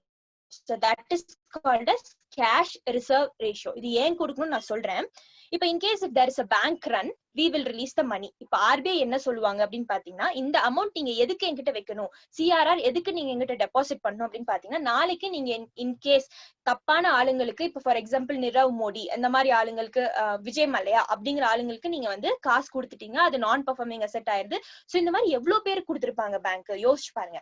அப்ப பேங்க் கடைசியில ஒரு நாள் என்ன பண்ணும், காசு இருக்காது. சோ அந்த டைம்ல என்ன ஆகும்னு பாத்தீங்கன்னா, ஆர்பிஐ வந்து இந்த சிஆர்ஆர்ல இருக்கிற கேஷ ரிலீஸ் பண்ணி இந்த பேங்க் காப்பாத்துவாங்க. சோ அதனாலதான் கேஷ் டெபாசிட் பண்ணும் அப்படின்னு சொல்றாங்க. ஓகே? அண்ட் உங்களுக்கு ஒரு இம்பார்ட்டன்டான ஒரு கேள்விங்க நான் கேக்குறேன். இப்போ ஆர்பிஐ ட்ட வந்து இந்த சிஆர்ஆர் பே பண்ணிருக்காங்க இல்லையா, ஒரு பேங்க்கும் வந்து 4% வந்து அவங்களோட நெட் டிமாண்ட் அண்ட் டைம் லைபிலிட்டிஸ்ல இருந்து பே பண்ணிருக்காங்க. அதுக்கு ஆர்பிஐ இன்ட்ரெஸ்ட் கொடுப்பாங்களா மாட்டாங்களா? சோ ஆப்வியஸா நீங்க போய் ஒரு இடத்துல காசு குடுக்குறீங்கன்னா அதுக்கு இன்ட்ரெஸ்ட் கொடுக்கணுமா இல்லையா? அப்ப கொடுப்பாங்களா மாட்டாங்களா ஆர்பிஐ அப்படின்னு சொல்லி நீங்க யோசிச்சு வைங்க, நான் சொல்றேன். ஓகே? அண்ட் தென் இந்த 4% வந்து அப்படியே இருக்குமா அப்படின்னு பாத்தீங்கன்னா, இப்ப அப்படியே தான் இருக்கு. இதோட பேக்ரவுண்ட் நான் சொல்றேன், ஹிஸ்டரி நான் சொல்றேன். இப்ப என்ன அப்படின்னு பாத்தீங்கன்னா, இப்ப அடுத்த வருஷம் வந்து அந்த பேங்கோட net demand and time liabilities இருக்கு இல்லையா, அது வந்து 200 கோடி ஆயிடுச்சுன்னு வச்சுக்கோங்க. முதல்ல சொன்னேன் 100 கோடி இருந்துச்சுன்னு சொல்லி, அதுல 4% 4 கோடின்னு பார்த்தோம். அப்ப 200 கோடிக்கு 4% எவ்வளவுன்னு பாத்தீங்கன்னா 8 கோடி. சோ அந்த 8 கோடி ஆல்ரெடி 4 கோடி பிளேஸ் பண்ணிருக்குன்னா, இந்த பேங்க் என்ன பண்ணும்னா அடுத்த 4 கோடி எடுத்துட்டு போய் திருப்பியும் சிஆர்ஆர், கேஷ் ரிசர்வ் ரேஷியோல வைக்கணும். இந்த கான்செப்ட் கிளியர்னு நான் நம்புறேன். சோ சிஆர்ஆர்லாம் வந்து யார் யாரெல்லாம் வைக்கணும், யார் யாரெல்லாம் வைக்க கூடாது அப்படிங்கிற சில கிரைட்டீரியாஸ்லாம் இருக்கு. சரியா? என்ன அப்படின்னு பாத்தீங்கன்னா, இந்த எஸ்பிஐ, இந்த PNB, Punjab national bank, ICICI private bank, Citi bank, foreign bank, so இந்த மாதிரி ஷெட்யூல்டு கமர்ஷியல் பேங்க்ஸ் எல்லாம் என்ன பண்ணும் அப்படின்னு பாத்தீங்கன்னா, எங்க இந்தியால ஆபரேட் ஆயிட்டு இருக்க பேங்க் எல்லாம் வந்து சிஆர்ஆர் பிளேஸ் பண்ணணும். சோ இந்த 4% of net demand and time liabilities வந்து எடுத்து எங்க பிளேஸ் பண்ணணும், ஆர்பிஐ ட்ட கொடுக்கணும். ஓகே? இப்ப யார் யாரெல்லாம் இதை பிளேஸ் பண்ண கூடாது அப்படின்னு பாத்தீங்கன்னா, இதுவும் அந்த எக்ஸாம்ல கேட்பாங்க. சோ இந்த மாதிரி பேங்க்ஸ் எல்லாம் வந்து கண்டிப்பா சிஆர்ஆர் பிளேஸ் பண்ணுமா, பிளேஸ் பண்ண கூடாது அப்படிங்கிற மாதிரி கேட்பாங்க. சோ எப்படி இது எழுதலாம் அப்படின்னு பாத்தீங்கன்னா, நார்மலா இப்ப பேங்க்ஸ் இருக்காங்க இல்லையா, இந்த ஷெட்யூல் கமர்ஷியல் பேங்க்ஸ் பிளேஸ் பண்றாங்க. நீங்க என்பிஎஃப்சின்னு ஒண்ணு கேள்விப்பட்டிருப்பீங்க, நான் பேங்கிங் பினான்சியல் கம்பெனிஸ்ன்னு சொல்லி. சோ அது அடுத்த டாபிக்ல பாக்கலாம். பட் இங்க வந்து என்பிஎஃப்சின்னு ஞாபகம் வச்சுக்கோங்க. சோ இந்த என்பிஎஃப்சில டெபாசிட் டேக்கிங் என்பிஎஃப்சிஸ் இருக்கு, நான் டெபாசிட் டேக்கிங் என்பிஎஃப்சிஸ் இருக்கு. சில பேர் டெபாசிட்டே வாங்க மாட்டாங்க, சில பேர் டெபாசிட் வாங்குவாங்க. சோ யார் யாரெல்லாம் டெபாசிட் வாங்கி வைக்கிறாங்களோ அவங்க எல்லாம் என்ன பண்ணணும் அப்படின்னு பாத்தீங்கன்னா, கேஷ் ரிசர்வ் ரேஷியோல 4% அவங்களோட net demand and time liabilities வந்து கொடுக்கணும். சோ அது என்பிஎஃப்சி பார்க்கும்போது நம்ம ஃபுல்லா பார்க்கலாம். இப்போதைக்கு வந்து schedule commercial banks, all the schedule commercial banks வந்து அவங்களோட 4% ஆஃப் என்டிடிஎல் கேஷ் ரிசர்வ் ரேஷியோவை வந்து பிளேஸ் பண்ணணும். ஓகே? ஓகே, நான் வந்து சொன்னேன் இதோட ஹிஸ்டரி சொல்றேன் அப்படின்னு சொல்லிட்டு. என்ன அப்படின்னு பாத்தீங்கன்னா, டில் 2007 வரைக்கும் எப்படி இருந்தது இந்த சிஆர்ஆர் அப்படின்னு பார்க்க போறோம். இப்போ பேங்க்ஸ் ஆரம்பிச்ச காலத்துல இருந்து என்ன ஆச்சு அப்படின்னு பாத்தீங்கன்னா, ஃப்ளோர் ரேட், சீலிங் ரேட் அப்படின்னு ஒண்ணு இருக்கு. சோ ஃப்ளோர் ரேட்னா என்ன, சீலிங் ரேட்னா என்னன்னு பாருங்க. ஃப்ளோர்னா கீழே, சீலிங்னா மேல. ஓகே? இப்போ இந்த சிஆர்ஆர் வந்து ஃப்ளோர் ரேட் வந்து 3%ல இருந்து சீலிங் ரேட் 15% வரைக்கும் வைக்கலாம். இப்பதான் வந்து இதை 4% பிக்ஸ் பண்ணிருக்காங்க. முதல்ல எல்லாம் பாத்தீங்கன்னா 3ல இருந்து 15 வரைக்கும் வைக்கலாம். அப்ப யோசிச்சு பாருங்க, 100 கோடியில அந்த 4% 4 கோடி எடுத்து சிஆர்ஆர் கொடுக்கணும் ஆர்பிஐ ட்ட. அப்ப 15னா 15 கோடி எடுத்து கொடுக்கணும். இப்ப பேங்க்ஸ் ஒத்துப்பாங்களா? ஒத்துக்க மாட்டாங்க. சோ இது வந்து ஒரு பெரிய ஒரு கன்ஃபியூஷனா ஓடிட்டு இருந்துச்சு. என்னன்னு பாத்தீங்கன்னா, அப்ப நிறைய பேங்க்ஸ் வந்து ப்ராஃபிட் மோட்டிவ்ல இருந்தாங்க. அப்ப என்ன ஆர்பிஐ நினைச்சாங்கன்னு பாத்தீங்கன்னா, நம்ம இது இன்க்ரீஸ் பண்ணிடலாம் அந்த சிஆர்ஆர் அப்படின்னு. அப்ப அந்த பேங்க் என்ன ஆயிட்டாங்கன்னா, என்னது எதுக்கு நம்ம ப்ராஃபிட் சம்பாதிக்கணும், எல்லா ப்ராஃபிட் சம்பாதிச்சு ஆர்பிஐ கொடுக்குற மாதிரி இருக்கு, சோ எதுக்கு நான் சம்பாதிக்கணும் அப்படிங்கிற மாதிரி கான்செப்ட் உருவாயிடுச்சு. சோ இதனால என்ன ஆச்சு அப்படின்னு பாத்தீங்கன்னா, அதுக்கப்புறம் ஸ்லோ ஒரு ஹிஸ்டரியா வந்து இத 4% குறைச்சாங்க. அது எப்படின்னு சொல்றேன், எந்த கமிட்டின்னு சொல்றேன். கமிட்டி ரொம்ப முக்கியம். அடுத்த ஸ்லைட் போயிடலாம். யா இப்போ அரௌண்ட் 1990s என்ன ஆச்சுன்னு பாத்தீங்கன்னா சிஆர்ஆர் வாஸ் அப் டு 15%. நான் சொன்னேன் பேங்க் ஆரம்பிச்ச காலத்துல இருந்து பாத்தீங்கன்னா அந்த சிஆர்ஆர் இன்க்ரீஸ் பண்ணிட்டே போனாங்க.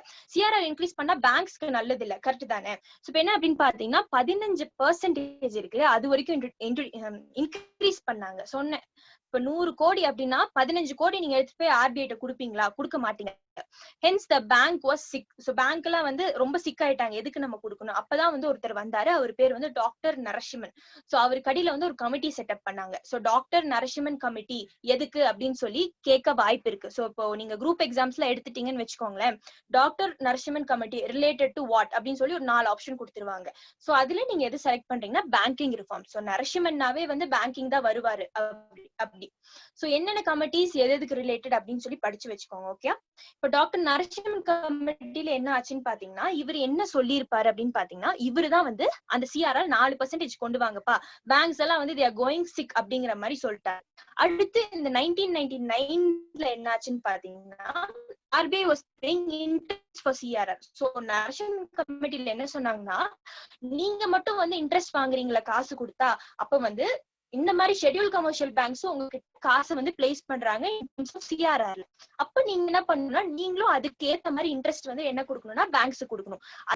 அதுக்கப்புறம் என்னாச்சுன்னு பாத்தீங்கன்னா 2007ல ஆர்பிஐ வந்து ஸ்டாப் பண்ணிட்டாங்க. நாங்க எது கொடுக்கணும், நீங்க 4% தானே வைக்கிறீங்க, நாங்க வந்து 3 to 15% மாத்திட்டே இருந்தா நாங்க உங்களுக்கு இன்ட்ரெஸ்ட் கொடுக்கலாம். சோ 4ங்கிறது ஒரு ஸ்டாண்டர்டான அமௌண்ட். சோ வந்து நாங்க வந்துட்டு கொடுக்க மாட்டோம். சோ இப்ப என்ன அப்படி கேள்வி அப்படின்னு பாத்தீங்கன்னா முன்னாடியே உங்கள்ட்ட கேள்வி நான் கேட்டேன். இப்ப இந்த சிஆர்ஆர் வந்து பேங்க்ஸ் வந்து ஆர்பிஐ பிளேஸ் பண்றாங்க, அப்போ அதுக்கு வந்து இன்ட்ரெஸ்ட் கொடுப்பாங்களா மாட்டாங்களான்னு கேட்டிருந்தேன். இப்ப பாத்தீங்கன்னா கொடுக்கறது இல்ல. இதை மட்டும் ஞாபகம் வச்சுக்கோங்க. இதுவும் வந்து எக்ஸாம்ல ரிஃப்ளெக்ட் ஆகும். சிஆர்ஆர் வந்து பேங்க்ஸ் ஆர்பிஐ வந்து பேங்க்ஸ்க்கு இன்ட்ரெஸ்ட் கொடுப்பாங்க அப்படின்னு ஒரு ஸ்டேட்மெண்ட் கொடுத்தாங்கன்னா அது தப்புன்னு போட்டுருங்க தயவு செய்து. ஏன்னா வந்து சிஆர்ஆருக்கு இன்ட்ரெஸ்ட் கொடுக்க மாட்டாங்க. ஓகே, அண்ட் சோ சிஆர்ஆரோட ஃபைனல் ஃபார்ம் என்ன அப்படின்னு பாத்தீங்கன்னா சிஆர்ஆர் பிக்ஸ் பண்றது யாரு? சோ பிக்ஸ் பண்றது யாரு? ஆர்பிஐ தான் பிக்ஸ் பண்றாங்க. எவ்வளவு பிக்ஸ் பண்ணிருக்காங்க?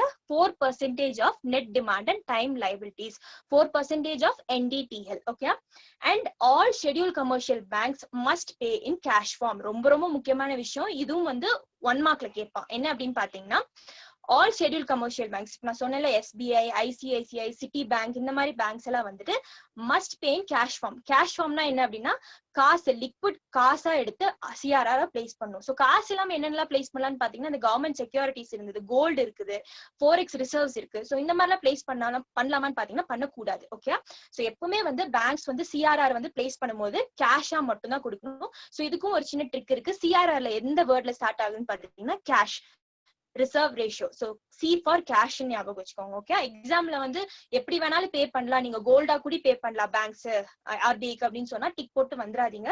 சோ ஒன்லி இன் கேஷ் ஃபார்ம்ல மட்டும் தான் வந்து பே பண்ண முடியும். Okay, I think you clear with the topic CRR. So CRR உங்களுக்கு புரிஞ்சதுன்னா ஓகே, உங்களுக்கு இதுக்கு மேலயும் புரியல அப்படின்னா வந்து உங்களோட டவுட்ஸ் எல்லாம் நோட் பண்ணி வச்சுக்கோங்க. ஓகே, அடுத்து எஸ்எல்ஆர் அப்படிங்கிற டாபிக் குள்ள போலாம். என்னது இது எஸ்எல்ஆர் அப்படின்னு பாத்தீங்கன்னா சிஆர்ஆர் நான் சொன்ன கேஷ் ரிசர்வ் ரேஷியோ. அப்ப எஸ்எல்ஆர் என்னவா இருக்கும்னு பாத்தீங்கன்னா ஸ்டாச்சுவேட்டரி லிக்விடிட்டி ரேஷியோ. ஃபைன், என்னது இது எஸ்எல்ஆர் அப்படின்னு பாத்தீங்கன்னா இப்போ நான் சொன்னேன் சிஆர்ஆர்னா பேங்க்ஸ் வந்து சர்டன் அமௌண்ட் ஆஃப் மணி எடுத்துட்டு போய் யார்கிட்ட வைக்கணும்? ஆர்பிஐ கொடுக்கணும். அப்ப இந்த எஸ்எல்ஆர்னா என்னன்னு பாத்தீங்கன்னா பேங்க்ஸ் பேங்க் கிட்டே வச்சுக்கிற அமௌண்ட் தான் எஸ்எல்ஆர். ஓகே, நாளைக்கு ஏதாவது பிரச்சனை வந்துருச்சுன்னா இந்த அமௌண்ட் எடுத்து யூஸ் பண்ணிக்கலாம். இப்ப யோசிச்சு பாருங்க, நீங்க சம்பாதிக்கிறீங்க, but certain amount of money வந்து எப்பவுமே நீங்க உங்க பர்ஸ்குள்ள வச்சிருப்பீங்க, கரெக்டா?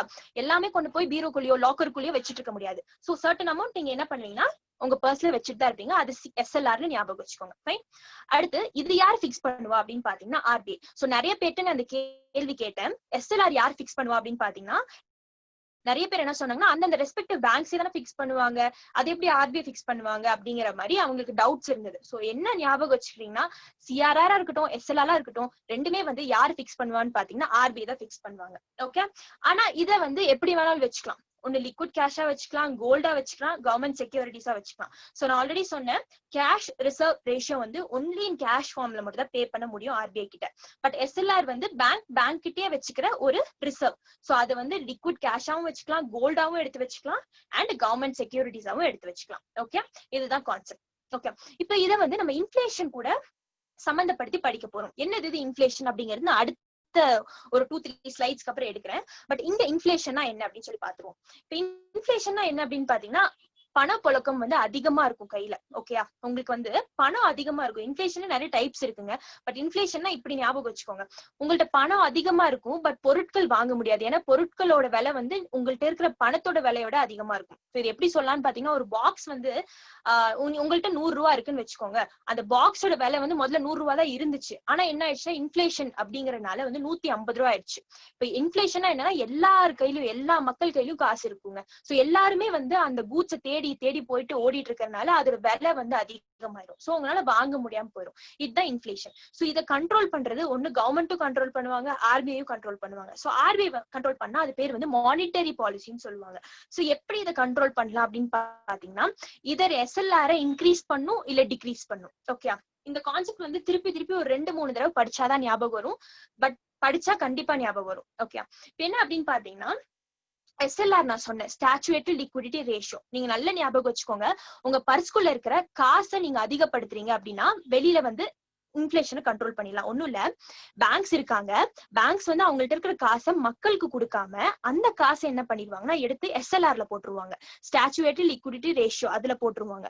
சோ வந்து அதிக அமௌண்ட் ஆஃப் காசு எங்க போகுதுன்னு பாத்தீங்கன்னா எஸ்எல்ஆர். அப்ப பேங்க் வந்து மக்களுக்கு லெண்ட் பண்ண முடியுமா? லெண்ட் பண்ண முடியாது. சோ அது வந்து டு கண்ட்ரோல் இன்ஃபிளேஷன். இது எக்ஸாம்ல எப்படி கேட்பாங்கன்னு பாத்தீங்கன்னா, பேங்க்ஸ் வந்து எஸ்எல்ஆர் இன்க்ரீஸ் பண்ணா இன்ஃபிளேஷன் கண்ட்ரோல் ஆகுமா இல்ல இன்ஃபிளேஷன் கண்ட்ரோல் ஆகாதா அப்படின்னு வந்து கேட்பாங்க. பட் எப்பவுமே நீங்க என்ன எழுதுன்னு பாத்தீங்கன்னா, இந்த கான்செப்ட் ஞாபகம் வச்சுக்கோங்க, நடுவுல பேங்க், இந்த சைடு எஸ்எல்ஆர், அந்த சைடு மக்கள். சோ மக்கள்கிட்ட காசு கொடுக்க கூடாதுன்னா என்ன பண்ணும், இந்த எஸ்எல்ஆர் ஆர்பிஐ வந்து ஏத்தணும். சோ ஆர்பிஐ தானே பிக்ஸ் பண்றாங்க. சோ பேங்க்ஸ் இந்த மாதிரி 100 ரூபா வச்சிருக்கேன்னா அதுல 50 ரூபா எடுத்து எஸ்எல்ஆர்ல போடு அப்படிம்பாங்க. அப்ப மிச்சம் 50 ரூபா தான் இருக்கும். சோ மிச்சம் 50 ரூபா தான் வந்து மக்களுக்கு கொடுக்க முடியும் அவனால. சோ முதல்ல வந்து அந்த 50 ரூபா எடுத்து போட வேணாம், நீ உன்கிட்டயே வச்சுக்கோ அப்படின்னு சொன்னாங்கன்னா அந்த 100 ரூபாவும் மக்களுக்கு கொடுக்கலாம். சோ மக்களுக்கு கையில போக கூடாது, ஆல்ரெடி மக்கள் கையில நிறைய காசு இருக்கு. சோ அந்த காசு போக கூடாதுன்னு கண்ட்ரோல் பண்றதுதான் வந்து இன்ஃபிளேஷனரி கண்ட்ரோல் மெத்தட். சோ வந்து எஸ்எல்ஆர் இன்க்ரீஸ் பண்ணா இன்ஃபிளேஷனை கண்ட்ரோல் பண்ணலாம். இன்னொரு விஷயம், எப்படி வந்து எக்கனாமியை க்ரோ பண்ண வைக்கிறது. இப்படி வந்து இப்ப COVID-19 உங்களுக்கு தெரியும், பேங்க்ஸ் வந்து நிறைய லோன்ஸ் லெண்ட் பண்ண சொல்லிட்டு இருக்காங்க. இது எப்படி பண்ணுவாங்கன்னு பாத்தீங்கன்னா, அவங்க எஸ்எல்ஆர் டிக்ரீஸ் பண்ணிடுவாங்க. சோ அந்த ரிசர்வ் வச்சிருப்பாங்க பாத்தீங்களா பேங்க்ஸ், அந்த ரிசர்வ் வந்து கம்மி பண்ணிட்டு அது மக்களுக்கு அதிகமா போற மாதிரி பண்ணாங்கன்னா அது ரெடியூசிங் தி எஸ்எல்ஆர். எதுக்கு எஸ்எல்ஆர் ரெடியூஸ் பண்ணுவாங்கன்னு பாத்தீங்கன்னா, எக்கனாமியை க்ரோ பண்ண வைக்கிறதுக்கு. ஓகே, எக்கனாமிக் ஸ்லோ டவுன் நடந்துட்டு இருக்கலாம். சோ அதை வந்து ரிவைவ் பண்ணி எடுத்துட்டு வரக்காக என்ன ஆகும்னு பாத்தீங்கன்னா எஸ்எல்ஆர் கம்மி பண்ணுவாங்க. ஓகே, இந்த கான்செப்ட்ல ஒரு குட்டி குட்டி சின்ன சின்ன கான்செப்ட் தான், பட் புரிஞ்சுக்கிட்டீங்கன்னா ரொம்பவே ஈஸியான கான்செப்டா இருக்கும். அண்ட் இன்னொரு விஷயம் என்னன்னு பாத்தீங்கன்னா, இந்த எஸ்எல்ஆர் அப்படிங்கறது எங்க சொல்லியிருக்காங்கன்னு பாத்தீங்கன்னா, section 24 clause 2A of the Banking Regulation Act of 1949. இதையே நான் இங்க சொல்றேன் அப்படின்னு பாத்தீங்கன்னா, இது எக்ஸாம்ல எப்படி கேட்கலாம் அப்படின்னு பாத்தீங்கன்னா, இந்த எஸ்எல்ஆர் வந்துட்டு it is mentioned in RBI Act of 1934 அப்படின்னு சொல்றதுக்கு வாய்ப்பு இருக்கு. சோ நீங்க வந்து என்ன ஞாபகம் வச்சிருக்கீங்கன்னா, பேசிக்கா இந்த எஸ்எல்ஆர் அப்படிங்கிறது வந்து பேங்கிங் ரெகுலேஷன் ஆக்ட் ஆஃப் 1949 குள்ள ஒரு செஷனுக்குள்ள இருக்கு. இந்த செஷன்லாம் படிக்க தேவையில்ல, பட் சொல்றேன், இந்த ஆக்ட் குள்ளதான் வந்து எஸ்எல்ஆர் கொண்டு வந்தாங்க அப்படின்னு சொல்லி படிச்சுக்கோங்க. அண்ட் இன்னொரு விஷயம் என்னன்னா, இப்ப நான் பேங்க் வச்சிருக்கேன், நான் வந்து எஸ்எல்ஆர் பிளேஸ் பண்ணல, என்னோட எஸ்எல்ஆர் எடுத்து நான் தனியா வைக்கலன்னா எனக்கு பெனால்டி போடுவாங்களா மாட்டாங்களான்னு பாத்தீங்கன்னா கண்டிப்பா போடுவாங்க. எவ்வளவு போடுவாங்க அப்படின்னு பாத்தீங்கன்னா, penalty for not holding SLR வந்து 3% over the bank rate for the deficit amount. என்னன்னா ஆர்பிஐ சொல்றாங்க 100 ரூபாய் எடுத்து நீ வந்து எஸ்எல்ஆர்ல வை அப்படின்னு சொல்றாங்க ஒரு பேங்க் கிட்ட. ஆனா அந்த பேங்க் என்ன பண்ணுவாங்கன்னா 50 ரூபாய் தான் எடுத்து எஸ்எல்ஆர் வைப்பாங்க. இது வந்து ரொம்ப தப்பு. சோ மிச்சம் எவ்வளவு ரூபா வைக்கணும்னு பாத்தீங்கன்னா இன்னும் மிச்சம் 50 ரூபாய் எடுத்து வைக்கணும். சோ அந்த டெபிசிட் அமௌண்ட்ங்கிறது அந்த 50 ரூபாய் அவங்க வைக்காம விட்டாங்க பாத்தீங்களா, அந்த டெபிசிட் அமௌண்ட் தான். சோ அதுல இருந்து 3% வந்து பெனால்டி நீங்க ஆர்பிஐக்கு பே பண்ணணும். சோ எக்ஸாம்ல இது எப்படி கேட்கலாம்னு பாத்தீங்கன்னா, எஸ்எல்ஆர் வச்சா என்ன வைக்கலன்னா என்ன, ஆர்பிஐ வந்து இதுக்கெல்லாம் பெனால்டி போட மாட்டாங்க அப்படின்னு கேட்கலாம். சோ ஆர்பிஐ கண்டிப்பா பெனால்டி போடுவாங்க. எவ்வளவுன்னு பாத்தீங்கன்னா 3% வந்து அந்த டெபிசிட் அமௌண்ட்க்கு பெனால்டி போடுவாங்க. ஓகே, இப்ப கரண்டா எஸ்எல்ஆர் வந்து எவ்வளவு இருக்குன்னு பாத்தீங்கன்னா 19% இருக்கு. அது ஆர்பிஐ 40% வரைக்கும் கூட இன்க்ரீஸ் பண்ணலாம். இன்ஃபிளேஷனை கண்ட்ரோல் பண்றதுக்கும் இல்ல இன்ஃபிளேஷனை வந்து கண்ட்ரோல் பண்ணாம இருக்கிறதுக்கும் வந்து அந்த 19 to 40 வந்துட்டு ஷிஃப்ட் ஆகிக்கிட்டே இருப்பாங்க அதுக்குள்ள. சோ நம்ம பார்த்தோம் சிஆர்ஆர் வந்து 4% இப்ப பிக்ஸ் பண்ணிட்டாங்க அப்படின்னு. பட் எஸ்எல்ஆர் வந்து இந்த மாதிரி பெர்சன்டேஜ் எல்லாம் கிடையாது. 19 to 40 வந்து பேங்க்ஸ் வந்து ஷிஃப்ட் ஆகிக்கிட்டே இருப்பாங்க. சோ இதுக்கு ரிலேட்டடா ஒரு கொஸ்டினும் நம்ம பார்ப்போம் கடைசியில. ஓகே, இப்போ வந்து பேஸ் ரேட் அப்படின்னா என்னன்னு பாத்தீங்கன்னா minimum rate at which the banks can lend. இப்போ என்ன அப்படின்னு பாத்தீங்கன்னா ஒரு பேங்க் வந்து இப்படி ஒரு மாதிரி லெண்ட் பண்ணிட்டு இருப்பான் இன்ட்ரெஸ்ட் ரேட்டுக்கு, இன்னொரு பேங்க் வந்து வேற இன்ட்ரெஸ்ட் ரேட்ல லெண்ட் பண்ணிட்டு இருப்பான். சோ ஆர்பிஐ வந்து என்ன பண்ணுவாங்கன்னு பாத்தீங்கன்னா மினிமமா இந்த ரேட்ல நீங்க லெண்ட் பண்ணணும் அப்படிங்கிற மாதிரி சொல்லிடுவான். சோ அதுல வந்த கான்செப்ட் தான் repo rate, reverse repo rate, அந்த கான்செப்ட் தான். ஓகே, இப்ப பேஸ் ரேட் அப்படின்னா வந்து ஞாபகம் வச்சுக்கோங்க, minimum rate at which the banks can lend. மக்களுக்கு வந்து லெண்ட் பண்றது இப்படி இந்த மினிமம் ரேட் வச்சு தான் லெண்ட் பண்ணும் அப்படின்னு. So I think you clear with CRR and SLR. Okay, இதுல ஏதாவது டவுட் இருந்தா நீங்க நோட் பண்ணி வைங்க, நம்ம கிளியர் பண்ணிக்கலாம். அடுத்த ஸ்லைட் போயிடலாம். ஓகே, அடுத்த ஸ்லைட் வந்து இது ரொம்பவே ஒரு இம்பார்ட்டன்டான ஸ்லைட். ஏன் அப்படின்னு பாத்தீங்கன்னா repo rate, reverse repo rate பத்தி சொல்ல போறேன். சோ நிறைய பேருக்கு எக்ஸாம் எழுதுற வரைக்குமே வந்து இது ஒரு பெரிய கன்ஃபியூஷன் இருக்கும். ஆனா இதை நீங்க ஒரு தடவை படிச்சிட்டீங்க அப்படின்னா வந்து ரொம்ப கிளியர் ஆயிடும். என்னது இது ரெப்போ ரேட் அப்படி ரிவர்ஸ் ரெப்போ ரேட் அப்படின்னு பாத்தீங்கன்னா, ரெப்போ ரேட்டுக்கு ஃபுல் ஃபார்ம் என்ன? ரெப்போனா repurchasing option R repurchase agreement அப்படின்னு சொல்லுவாங்க. ஓகே, இப்போ இந்த ரெப்போ ரேட் வந்து பேங்க் வைக்கிறாங்க, அது ஃபிக்ஸ் பண்றாங்க, எப்படி பண்றாங்க அப்படின்னா தெரியலன்னா இது கிளியர் ஆயிடும். இப்ப பாருங்க, ஒரு பேங்க் இருக்காங்க, ஆர்பிஐ இருக்காங்கன்னு வச்சுக்கலாம். ஓகே, இப்போ பேங்க்ஸ் வந்து என்ன பண்ணுவாங்க அப்படின்னு பாத்தீங்கன்னா ஆர்பிஐ இருந்து காசு வாங்குவாங்க. சோ ஆர்பிஐ இருந்து என்ன பண்ணுவாங்க? காசு வாங்குவாங்க. இப்ப காசு வாங்கும்போது ஆர்பிஐ வந்து ஒண்ணுமே ஒரு கொலாட்ரலோ இல்ல கவர்மெண்ட் செக்யூரிட்டியோ இல்லாம வாங்கிடுவானா? இப்ப நீங்களே யோசிச்சு பாருங்க, பேங்க்கு போய் காசு கேக்குறீங்கன்னு வச்சுக்கோங்க. கேக்குறீங்க அப்படின்னா வந்து உங்களுக்கு பேங்க் வந்து இந்தாப்பா அப்படின்னு சொல்லி காசு எடுத்து கொடுத்துருவாங்களா? சோ நீங்க போயிட்டு ஒரு 10,000 ரூபாய் கேக்குறீங்க அப்படின்னா கொடுத்துருவாங்களா? கொடுக்க மாட்டாங்க ஆப்வியஸ்லி. சோ என்ன பண்ணுவீங்கன்னு பாத்தீங்கன்னா, நீங்க உங்க வீட்டு பத்திரமோ இல்ல வேற ஏதாவது கொலாட்ரலோ, உங்க பைக் ஆர்சிசி புக்கோ இந்த மாதிரி எடுத்துட்டு போய் என்ன பண்ணுவீங்க, நான் நாளைக்கு பே பண்ணலன்னா நீங்க இதை எடுத்துக்கோங்க அப்படிங்கிற கான்செப்ட்ல பேசுவீங்க. கரெக்டா? சோ அதே மாதிரிதான் ஆர்பிஐ மட்டும் வந்து எதுவுமே இல்லாமலாம் கொடுத்துட மாட்டான். ஆர்பிஐ என்ன பண்ணுவான்னு பாத்தீங்கன்னா, காசு கொடுக்குறான்னா பேங்க்ஸ் என்ன பண்ணுவானா கவர்மெண்ட் செக்யூரிட்டிஸ் வாங்குவான். சோ இப்ப இந்த கவர்மெண்ட் செக்யூரிட்டி ஆல்ரெடி சொன்ன பேங்க்ஸ் கவர்மெண்ட் செக்யூரிட்டி இருக்கும், அவங்க வந்து எஸ்எல்ஆர்ல பிளேஸ் பண்ணிருப்பாங்க. சோ அதை எடுத்து என்ன பண்ணுவாங்கன்னா ஆர்பிஐ கொடுப்பாங்க. அண்ட் வந்து இந்த ரேட், சோ பேங்க் வந்து எந்த ரேட்ல ஆர்பிஐ வந்து காசு வாங்குதோ அதுதான் ரெப்போ ரேட்னு சொல்லுவாங்க. ரெப்போ ரேட்னா என்ன அப்படின்னு பாத்தீங்கன்னா ஒரு இன்ட்ரெஸ்ட் ரேட். ஆர்பிஐ வந்து நீ வந்து இந்த காசு வாங்குறல, அதுக்கு நீ இவ்வளவு இன்ட்ரெஸ்ட் பே பண்ணணும் அப்படின்னு சொல்லுவாங்க. சோ பேங்க்ஸ் வந்து ஆர்பிஐ எவ்வளவு காசு வாங்குதோ அதுக்கு எவ்வளவு இன்ட்ரெஸ்ட் பே பண்ணுதோ அதுக்கு தகுந்த மாதிரி தான் நம்ம மக்கள்கிட்ட கொடுப்பாங்க. கரெக்டா? கரெக்ட் தானே? பேங்க் ஆர்பிஐ வாங்குறாங்க, ஆர்பிஐ காசு கொடுக்குறாங்க. அப்ப ஆர்பிஐ காசு கொடுத்து அதுக்கு சர்டன் இன்ட்ரெஸ்ட் வந்து பே பண்ண சொல்லுவாங்க பேங்க். சோ பேங்க்கும் பே பண்ணணும். சோ அந்த காசு தான் மக்களுக்கு அவுட் சோர்ஸ் பண்றாங்க. அப்ப அவுட் சோர்ஸ் பண்றாங்கன்னா என்ன ஆகும்னு பாத்தீங்கன்னா, மக்கள்கிட்ட இருந்து பேங்க்ஸ் வந்து இன்ட்ரெஸ்ட் ரேட் வாங்குவாங்க. இன்ட்ரெஸ்ட் ரேட் வாங்கி அதை வந்து ஆர்பிஐ கொடுப்பாங்க. கரெக்ட் தானே? சோ இதுதான் இந்த ரெப்போ ரேட். இப்ப ரெப்போ ரேட்னா என்ன அப்படின்னு பாத்தீங்கன்னா, திருப்பியும் பேங்க் வந்துட்டு இந்த காசை வந்து ஆர்பிஐ கொடுக்கணுமா இல்லையா? கொடுக்கும் போது அந்த கவர்மெண்ட் செக்யூரிட்டிஸை பர்ச்சேஸ் பண்ணிப்பாங்க. So that is called as repurchasing option. Repurchasing ஆப்ஷனா நல்லா தெரிஞ்சு வச்சுக்கணும். ஒண்ணும் இல்ல, பேங்க் வந்து ஆர்பிஐ கிட்ட காசு வாங்குவாங்க. அப்படி வாங்கும் போது என்ன ஆகும்னு பாத்தீங்கன்னா, திருப்பி ஒரு ஃபியூச்சர் டேட்ல அது மெச்சூரிட்டி முடிஞ்சதுக்கு அப்புறம் காசு பே பண்றப்போ வந்து அவங்க கவர்மெண்ட் செக்யூரிட்டிஸ் திருப்பி வாங்கிடுவாங்க. அதுதான் repo rate. So repo rate வந்துட்டு அது ரொம்ப பேஸ் ரேட். அதுதான் வந்து நம்ம மக்கள்கிட்ட வந்து அவங்க காசு கொடுக்கும்போது நம்ம கிட்ட ரிஃப்ளெக்ட் ஆகும் அந்த இன்ட்ரெஸ்ட் ரேட். ஓகே, இப்போ ரிவர்ஸ் ரெப்போ ரேட் அப்படின்னா என்னன்னு பாப்போம். ரிவர்ஸ்னா என்னங்க? ரிவர்ஸ்னா வந்து அதே ஆர்பிஐ காசு வாங்குறது. பேங்க் இப்ப இவ்வளவு நேரமா காசு வாங்கிட்டு இருந்துச்சா, இப்ப வந்து என்ன பண்ணுவாங்கன்னா ஆர்பிஐ காசு வாங்குவாங்க. இப்போ ஏன் ஆர்பிஐ காசு வாங்கணும்? ஆர்பிஐ காசு இல்லையா அப்படின்னு பாத்தீங்கன்னா, ஆர்பிஐ கண்டிப்பா காசு இருக்கும். பட் நான் சொன்னேன் இல்லையா, இன்ஃபிளேஷன் அப்படிங்கிற ஒரு விஷயம் இருக்குன்னு சொல்லிட்டு. சோ அந்த இன்ஃபிளேஷனை கண்ட்ரோல் பண்ணணும்னா ஆர்பிஐ என்ன பண்ணும் அப்படின்னு பாத்தீங்கன்னா, ஆர்பிஐ வந்து பேங்க்ஸ் சொல்லுவாங்க, உங்கள்ட்ட இருக்கிற எக்ஸஸ் ஆன அமௌண்ட் வந்து என்கிட்ட பார்க் பண்ணுங்க, நான் உங்களுக்கு அதுக்கு இன்ட்ரெஸ்ட் தரேன் அப்படின்னு சொல்லுவாங்க.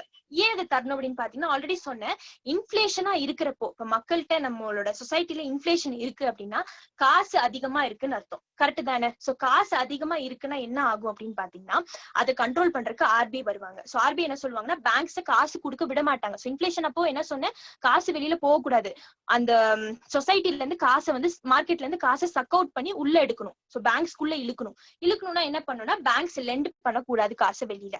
இப்ப பேங்க்ஸ மக்களுக்கு காசு லெண்ட் பண்ணக்கூடாதுன்னு ஆர்பிஐ என்ன பண்ணும், பேங்க் இருக்கிற காசை இழுக்கணும். சோ பேங்க் இருக்கிற காசு இழுக்கணும்னா என்ன பண்ணணும்னா, ஆர்பிஐ சொல்லும், நீங்க வந்து எங்கிட்ட உங்கள்ட்ட இருக்கிற காசை பார்க் பண்ணுங்க, அதுக்கு நான் உங்களுக்கு இன்ட்ரெஸ்ட் தரேன் அப்படின்னு சொல்லுவாங்க.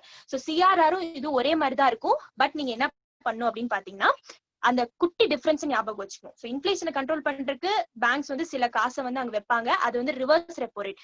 ரிவர்ஸ் ரெப்போ ரேட்டுக்கு ஆர்பிஐ வந்து பேங்க்ஸ்க்கு காசு இன்ட்ரெஸ்ட் கொடுப்பாங்க. ஓகே, ஆனா சிஆர்ஆருக்கு இன்ட்ரெஸ்ட் கொடுக்க மாட்டாங்க. அண்ட் இதையும் நோட் பண்ணிக்கோங்க, இப்போ ரெப்போ ரேட் எவ்வளவு இருக்குன்னு பாத்தீங்கன்னா, இப்ப பேங்க்ஸ் வந்து குறைச்சிருக்காங்க. எவ்வளவுன்னு பாத்தீங்கன்னா 5.40 to 5.15. இது வந்து பேசிஸ் பாயிண்ட்ஸ்னு சொல்லுவாங்க. ஓகே, இப்ப என்னன்னு பாத்தீங்கன்னா, ரெப்போ ரேட் வந்து 5.40% இருந்துச்சு அந்த இன்ட்ரெஸ்ட் ரேட்.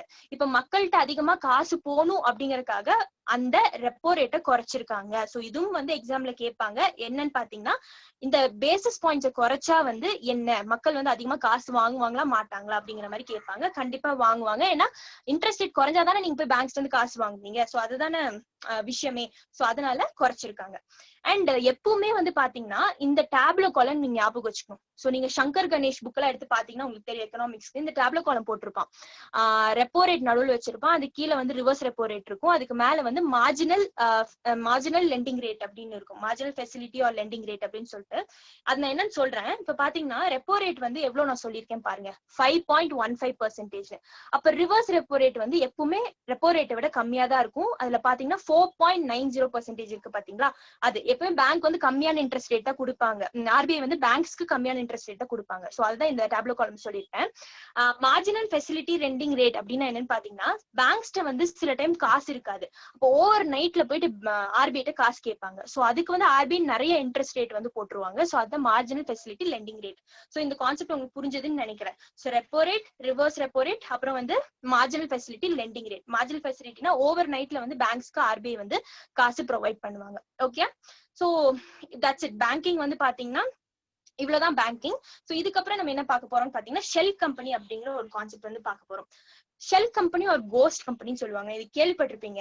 என்ன இது ஷெல் கம்பெனி ஒரு கோஸ்ட் கம்பெனின்னு பாத்தீங்கன்னா, இப்போ இந்தியால நீங்க ஒரு பிசினஸ் பண்றீங்கன்னு வச்சுக்கோங்க. ஓகே, இப்போ இந்த பிசினஸ்ல இருந்து உங்களுக்கு சர்டன் ப்ராஃபிட்ஸ் வரும். அந்த ப்ராஃபிட்ஸ்க்கு நீங்க என்ன பண்ணணும், நீங்க வந்து கவர்மெண்ட்டுக்கு டாக்ஸ் கட்டணும். ப்ராஃபிட்ஸோ இல்ல நீங்க பிசினஸ் ரன் பண்றீங்களோ என்ன பண்ணாலும் டாக்ஸ் கண்டிப்பா நீங்க கவர்மெண்ட் கட்டிதான் ஆகணும். சோ இந்த கம்பெனிக்காரங்க என்ன பண்ணுவாங்கன்னா ஷெல் கம்பெனி ஒரு கோஸ்ட் கம்பெனின்னு ஒண்ணு இருக்கும். அதை வந்துட்டு எங்க பிளேஸ் பண்ணுவாங்கன்னு பாத்தீங்கன்னா வேற எங்கேயாவது வந்து டாக்ஸ் ஹேவன் சொல்லுவாங்க. என்னன்னு பாத்தீங்கன்னா இந்த மொரீஷியஸ், இந்த மால்தீவ்ஸ்ல எல்லாம் சில கண்ட்ரீஸ்ல எல்லாம் வந்து டாக்ஸே கட்ட தேவையில்ல. நீங்க எந்த டாக்ஸுமே கட்ட தேவையில்ல. கவர்மெண்ட் வந்து உங்க கையில இருந்து காசே வாங்க மாட்டாங்க. சோ இந்த மாதிரி கான்செப்ட்லாம் இருக்கு. இந்த கம்பெனி என்ன பண்ணுவாங்கன்னு பாத்தீங்கன்னா கோஸ்ட் கம்பெனி ஒரு ஷெல் கம்பெனின்னு அங்க ஒரு கம்பெனியை பிளேஸ் பண்ணிடுவாங்க. ஆனா நிஜமாலுமே வந்து அங்க ஒரு பிசினஸ் ஆக்டிவிட்டி பண்ண மாட்டாங்க. பட் இங்கதான் பண்ணிட்டு இருப்பாங்க. என்ன பண்ணுவாங்கன்னு பாத்தீங்கன்னா இங்க வர ப்ராஃபிட்ஸ், இங்க வர எல்லாமே வந்து அங்க ஷிஃப்ட் பண்ணி விட்டுருவாங்க. ஏன்னா அங்க வர மாதிரி காட்டிடுவாங்க. மொரீஷியஸ்ல இருந்தா எனக்கு வந்தது, மால்தீவ்ஸ்ல இருந்தா வந்தது அப்படின்னு சொல்லி காட்டும் போது என்ன ஆகும்னு பாத்தீங்கன்னா அந்த கண்ட்ரிக்கு நீங்க டாக்ஸ் கட்ட தேவையில்லை. கரெக்ட் தானே? சோ இந்த மாதிரி டாக்ஸே கட்டாம டாக்ஸ் இவேட் பண்ணி தப்பிச்சிட்டு இருக்கிறதுக்கான வழிதான் வந்து இந்த ஷெல் கம்பெனின்னு சொல்றாங்க. ஓகே, இந்த ஷெல் கம்பெனிஸ்லாம் அபாலிஷ் பண்ண சொல்லி போன வருஷத்துல இருந்து கேட்டுட்டு இருக்காங்க. சோ அதுக்கான மெஷர்ஸும் எடுத்துட்டு இருக்காங்க கவர்மெண்ட். ஓகே, ஷெல் கம்பெனி உங்களுக்கு புரிஞ்சதுன்னு நம்புறேன். இங்க ஒரு கம்பெனி இருக்கு, அவன் டாக்ஸ் கட்டக்கூடாது அப்படின்னு நினைக்கிறானா ஷெல் கம்பெனி வேற ஒரு டாக்ஸ் ஹேவன் கண்ட்ரில வச்சிருவான். டாக்ஸ் ஹேவன் கண்ட்ரினா நான் சொல்லிட்டேன் என்னன்னா டாக்ஸே கட்ட தேவையில்லை. நீங்க என்ன பிசினஸ் பண்ணீங்கனாலும் ஒண்ணுக்கு கட்ட தேவையில்லை. சோ அந்த மாதிரி பண்ணும்போது அவனுக்கு நிறைய காசு வந்து கையில நிக்கும். சோ அதனால அத மாதிரி பண்ணுவான். இப்ப ஷெல் கம்பெனியை வந்து எங்கேயாவது டிஃபைன் பண்ணிருக்காங்களா அப்படிங்கறது நீங்க படிக்கணும். சோ ஷெல் கம்பெனிக்கு டெஃபினிஷனே கிடையாதுங்க. So there is no definition of shell company in companies act. So companies act 2013 அந்த மாதிரிலாம் இருக்கு. சோ அந்த கம்பெனிஸ் ஆக்ட்லயாவது சொல்லிருப்பாங்களான்னு எக்ஸாம் உங்களுக்கு கேட்பாங்க. Shell company has been defined under companies act of 2013 அப்படின்னு கொடுத்தாங்க. தப்பு, போட்டுட்டு வந்துடாதீங்க. ஷெல் கம்பெனிக்கு டெஃபினிஷன் கிடையாது. ஓகே, அண்ட் அடுத்து இந்த ஷெல் கம்பெனி டாபிக் முடிஞ்சது. அடுத்து எக்ஸ்டர்னல் கமர்ஷியல் பாரோயிங்ஸ் அப்படின்னு என்னன்னு பார்க்க போறோம். என்னது இது எக்ஸ்டர்னல் கமர்ஷியல் பாரோயிங்ஸ் அப்படின்னு பாத்தீங்கன்னா பாரோயிங்னா என்ன, கடன் வாங்குறது. எக்ஸ்டர்னல்னா என்ன, வெளியில எங்கேயோ இருந்து வாங்குறது. சோ கமர்ஷியல்னா என்ன, நிறைய வாங்குறது. ஓகே, எக்ஸ்டர்னல் கமர்ஷியல் பாரோயிங்னா கவர்மெண்ட் இருக்காங்க இல்லையா, அவங்க வந்து வெளிநாட்டுல இருந்தோ இல்ல வேற ஒரு கண்ட்ரிட்ட இருந்தோ இல்ல வேற ஒரு வெளியில இருக்கிற பேங்க் கிட்ட இருந்தோ வாங்கினா அது எக்ஸ்டர்னல் கமர்ஷியல் பாரோயிங்னு சொல்லுவாங்க. அது நம்மளோட பப்ளிக் டெப்ட்ல வந்து சேரும். பப்ளிக் டெப்ட்னா கவர்மெண்டோட டெப்ட். ஓகே, சோ இதான் கான்செப்ட். எக்ஸ்டர்னல் கமர்ஷியல் பாரோயிங்ஸ் வந்து வெளியில இருந்து வாங்குவாங்க. இந்தியால இருந்து வாங்க மாட்டாங்க, வெளியில இருந்து வாங்குவாங்க. சோ இது கவர்மெண்ட் மட்டும் தான் வாங்குவாங்கன்னு பாத்தீங்கன்னா இல்ல, கவர்மெண்ட் பிரைவேட் என்டிட்டிஸ்ல வாங்குவேன். இப்ப நான் இங்க ஒரு பிசினஸ் செய்யறேன் அப்படின்னு பாத்தீங்கன்னா நான் வந்து வெளியில இருந்தும் வந்து அமௌண்ட் வாங்கலாம், காசு வாங்கலாம். சோ அது வந்து பாத்தீங்கன்னா போன வருஷம் வந்து யூபிஎஸ்சில கேட்டிருந்த ஒரு கொஸ்டின் என்ன அப்படின்னு பாத்தீங்கன்னா கவர்மெண்டோட கடன் எக்ஸ்டர்னல் கமர்ஷியல் பாரோயிங்ஸ் அதிகமா இல்ல பிரைவேட்டோட எக்ஸ்டர்னல் கமர்ஷியல் பாரோயிங்ஸ் அதிகமா? நீங்களே யோசிச்சு பாருங்க. கவர்மெண்ட் அதிகமா இருக்கும், கவர்மெண்ட் அதிகம் கடன் வாங்கியிருப்பாங்க இல்ல பிரைவேட் வாங்கியிருப்பாங்க? சோ இதுக்கான ஆன்சர் பாத்தீங்கன்னா பிரைவேட் தான். சோ பிரைவேட் தான் வந்து அதிகமான கடன் வந்து நம்ம நாட்டுல இருந்து வெளியில இருந்து உள்ள வந்து எடுத்துட்டு வந்திருக்காங்க. சோ இங்கதான் வந்து ஒரு சின்ன கான்செப்ட் நம்ம புரிஞ்சுக்கணும். பேலன்ஸ் ஆஃப் பேமெண்ட் அப்படின்னு சொல்லிட்டே இருப்பாங்க. ரொம்ப நாள் வந்து நியூஸ்ல நீங்க கேள்விப்பட்டிருப்பீங்க. கேள்விப்பட்டிருப்பீங்க. பேலன்ஸ் ஆஃப் பேமெண்ட் இப்படி இருக்கு, பேலன்ஸ் ஆஃப் பேமெண்ட் அப்படி இருக்குன்னு சொல்லி கேள்விப்பட்டிருப்பீங்க. சோ என்னது இது பேலன்ஸ் ஆஃப் பேமெண்ட் அப்படின்னு பாத்தீங்கன்னா, இந்த பேலன்ஸ் ஆஃப் பேமெண்ட் ரெண்டா பிரிவுங்க. சோ என்ன அப்படின்னா, ஒன்னு கரண்ட் அக்கௌண்ட், இன்னொன்னு கேபிட்டல் அக்கௌண்ட். சோ இதெல்லாம் திருப்பி திருப்பி படிச்சாதான் ஞாபகம் வரும். நான் திருப்பி திருப்பி சொல்றது என்ன விஷயம் அப்படின்னு பாத்தீங்கன்னா, ஒரு தடவை பார்த்துட்டு எக்கனாமிக்ஸ் அப்படியே விட்டீங்கன்னா எக்கனாமிக்ஸ் ரொம்ப ஒரு கஷ்டமான சப்ஜெக்ட் ஆயிரும். பட் உங்க மதர் டங்க்ல நீங்க இதை படிக்கும் போது என்ன ஆகும்னா கான்செப்ட் கிளாரிட்டியோட படிப்பீங்க. அதையும் வந்து 2-3 டைம் வந்து படிக்கணும். அண்ட் உங்களுக்கு இதுக்கு மேல ஏதாவது டவுட்ஸ் இருந்தாலும் அப்பப்போ கிளியர் பண்ணிக்கோங்க. ஃபியூச்சர்ல கேட்கலாம் அப்படின்னு விட்டுட்டீங்கன்னா ஒண்ணுமே கிளியர் பண்ண முடியாது. ஓகே, என்ன அப்படின்னு பாத்தீங்கன்னா, கரண்ட் அக்கௌண்ட், கேபிட்டல் அக்கௌண்ட் நான் சொன்னேன் கரெக்டா. இப்போ கரண்ட் அக்கௌண்ட்னா என்ன, கேபிட்டல் அக்கௌண்ட்னா என்ன அப்படின்னு பாப்போம். இப்ப கரண்ட் அக்கௌண்ட்டே இன்னும் ரெண்டா பிரிக்கிறாங்க. என்னதுன்னா balance of trade, balance of invisibles. அங்க எழுதி வைக்க பாருங்க, balance of trade, balance of invisibles. இதுதான் கரண்ட் அக்கௌண்ட். சோ கரண்ட் அக்கௌண்ட்குள்ள என்ன வரும்னு பாத்தீங்கன்னா, இப்ப நம்ம நாடு இந்தியா இருக்கு. சோ இந்தியாக்குள்ள என்ன ஆகும்னு பாத்தீங்கன்னா, எக்ஸ்போர்ட்ஸ் இம்போர்ட்ஸ் பண்றோம். சோ எக்ஸ்போர்ட் பண்றோம் சில பொருட்களை, கூட்ஸ் அண்ட் சர்வீசஸ, சிலது வந்து இம்போர்ட் பண்றோம். இப்போ நிறைய எக்ஸ்போர்ட் பண்ணா நம்மளுக்கு நல்லது, அப்ப நிறைய இம்போர்ட் பண்ணா நம்மளுக்கு நல்லதா? நல்லது கிடையாது. சோ ஒரு கண்ட்ரின்னு எடுத்துட்டீங்கன்னா, நிறைய எக்ஸ்போர்ட் பண்ணினீங்கன்னா நிறைய ஃபோரெக்ஸ் ரிசர்வ்ஸ் வந்து நம்ம நாட்டுல சேரும். ஓகே, அது நம்ம நல்லது. பட் நிறைய இம்போர்ட் பண்ணோம்னா நம்மளோட ஃபோரெக்ஸ் ரிசர்வ்ஸ் வெளியே போய்கிட்டே இருக்கு. ஃபோரெக்ஸ் ரிசர்வ்ஸ்னா நம்ம வச்சிருக்கிற ஃபாரின் கரன்சிஸ். சோ அதெல்லாம் வந்து வெளியே போய்கிட்டே இருக்கு. மோஸ்டா நம்ம US டாலர்ஸ் தான் வச்சிருப்போம். சோ அது வெளியே போனா நம்மளுக்கு நல்லது இல்லைங்க. ஓகேயா? சோ அதனால என்னன்னு பாத்தீங்கன்னா, கவர்மெண்டே முன்ன வந்து நிறைய பேர் எக்ஸ்போர்ட் பண்ணுங்க அப்படின்னு வந்து சொல்லுவாங்க. அப்பதான் நம்மளுக்கு நிறைய காசு வந்து சேரும், ஃபோரெக்ஸ் வந்து சேரும் அப்படின்னு. சோ இந்த விஷயம் வந்து எக்ஸ்போர்ட் அதிகமாயி இம்போர்ட் கம்மியான நல்லது. ஆனா அதுவே இம்போர்ட் அதிகமாயி எக்ஸ்போர்ட் வந்துட்டு கம்மியா இருந்தா அது பேலன்ஸ் ஆஃப் ட்ரேட் டெபிசிட்னு சொல்லுவாங்க. ஓகே, பேலன்ஸ் ஆஃப் ட்ரேட் வந்து டெபிசிட்னு சொல்லுவாங்க. சோ இந்த பேலன்ஸ் ஆஃப் ட்ரேட் வந்து பாசிட்டிவ்ல வச்சுக்கிறது வந்து கவர்மெண்டோட வேலை. சோ அது பாசிட்டிவ்ல வச்சிருக்கணும். இன்னொன்னு கரண்ட் அக்கௌண்ட்குள்ள பேலன்ஸ் ஆஃப் இன்விசிபிள்ஸ்னு ஒண்ணு இருக்கு. சோ ட்ரேட்னா என்ன, எக்ஸ்போர்ட் இம்போர்ட்னு சொல்லிட்டேன். இன்விசிபிள்னா என்னன்னா, உங்களால கண்ணுல பார்க்க முடியாத சில விஷயங்கள் வந்து invisibles. For example services, remittance, gift, donation. இதெல்லாம் என்னன்னு பாத்தீங்கன்னா, சர்வீசஸ் ஆல்ரெடி உங்களுக்கு தெரியும். சர்வீசஸ்னா இந்த ஐடி, இந்த ஐடிஇஎஸ், இந்த மாதிரி கம்யூனிகேஷன், அதுக்கப்புறம் இந்த டிரான்ஸ்போர்டேஷன், இந்த மாதிரி விஷயங்கள்லாம் வந்து சர்வீசஸ்னு சொல்லுவாங்க. டீச்சர், இந்த டாக்டர்ஸ், இதெல்லாம் இந்த சர்வீசஸ். அடுத்து ரெமிட்டன்ஸ். சோ ரெமிட்டன்ஸ்னா என்ன அப்படின்னு பாத்தீங்கன்னா, இப்போ உங்களோட அப்பா வந்து இங்க இருந்து UAE வேலை செய்யறாருன்னு வச்சுக்கோங்க. அவரு திருப்பியும் வந்து உங்க ஃபேமிலிக்கு காசு அனுப்புவார் இந்தியாவுக்கு. சோ அது ரெமிட்டன்சஸ் சொல்லுவாங்க. சோ இந்த ரெமிட்டன்சஸ் அடுத்து கிஃப்ட்ஸ். வேற ஒரு நாடு வந்து நம்மளுக்கு கிஃப்ட் ஆர் கிராண்ட் காசு கொடுத்தாங்கன்னா வந்து அது கிஃப்ட்ஸ்னு சொல்லுவாங்க. டொனேஷன்ஸ்னா வெளிநாட்டுல இருந்து நம்மளுக்கு காசு உள்ள வரது, இந்தியாக்குள்ள வரது டொனேஷன்ஸ். சோ இதெல்லாம் என்ன அப்படின்னு சொல்லுவாங்கன்னு பாத்தீங்கன்னா, டிரான்ஸ்ஃபர்ஸ்னு சொல்லுவாங்க. இந்த சர்வீசஸ், இந்த ரெமிட்டன்ஸ், இந்த கிஃப்ட்ஸ், இந்த டொனேஷன்ஸ் எல்லாம் சேர்த்து டிரான்ஸ்ஃபர்ஸ்னு சொல்லுவாங்க. எக்ஸாம்ல இது எப்படி கேட்பாங்க அப்படின்னு பாத்தீங்கன்னா, இதை மாத்தி மாத்தி கேட்டுருவாங்க. இந்த ரெமிட்டன்ஸ் எல்லாம் வந்து கேபிட்டல் அக்கௌண்ட்குள்ள வரும் அப்படின்னு வந்து சொல்லிடுவாங்க. நல்ல ஞாபகம் வச்சுக்கோங்க, இந்த ரெமிட்டன்ஸ் வந்து பேலன்ஸ் ஆஃப் இன்விசிபிள் கரண்ட் அக்கௌண்ட்குள்ள வருது. ஓகே, அடுத்து கவர்மெண்ட்டுக்கு சில ப்ராஃபிட்ஸ் வரும். கவர்மெண்ட் வந்து ப்ராஃபிட்ஸ் வரும் பிசினஸ் பண்ணும்போது. கவர்மெண்ட் வந்து இன்ட்ரெஸ்ட் வரும். கவர்மெண்ட்டும் வந்து வெளியே லோன்ஸ் கொடுத்திருப்பாங்க இல்லையா வேற நாட்டுக்கெல்லாம். சோ அதுல இருந்து இன்ட்ரெஸ்ட் வரும். அண்ட் கவர்மெண்ட் வந்து பிசினஸ் பண்ணிருப்பாங்க, அதுல டிவிடெண்ட்ஸ் வரும். டிவிடெண்ட்ஸ்னா என்ன அப்படின்னு பாத்தீங்கன்னா, இப்ப நீங்க ஒரு பிசினஸ் பண்றீங்க, இன்னைக்கு உங்களுக்கு வந்து ப்ராஃபிட் வந்திருக்குன்னு வச்சுக்கலாம்.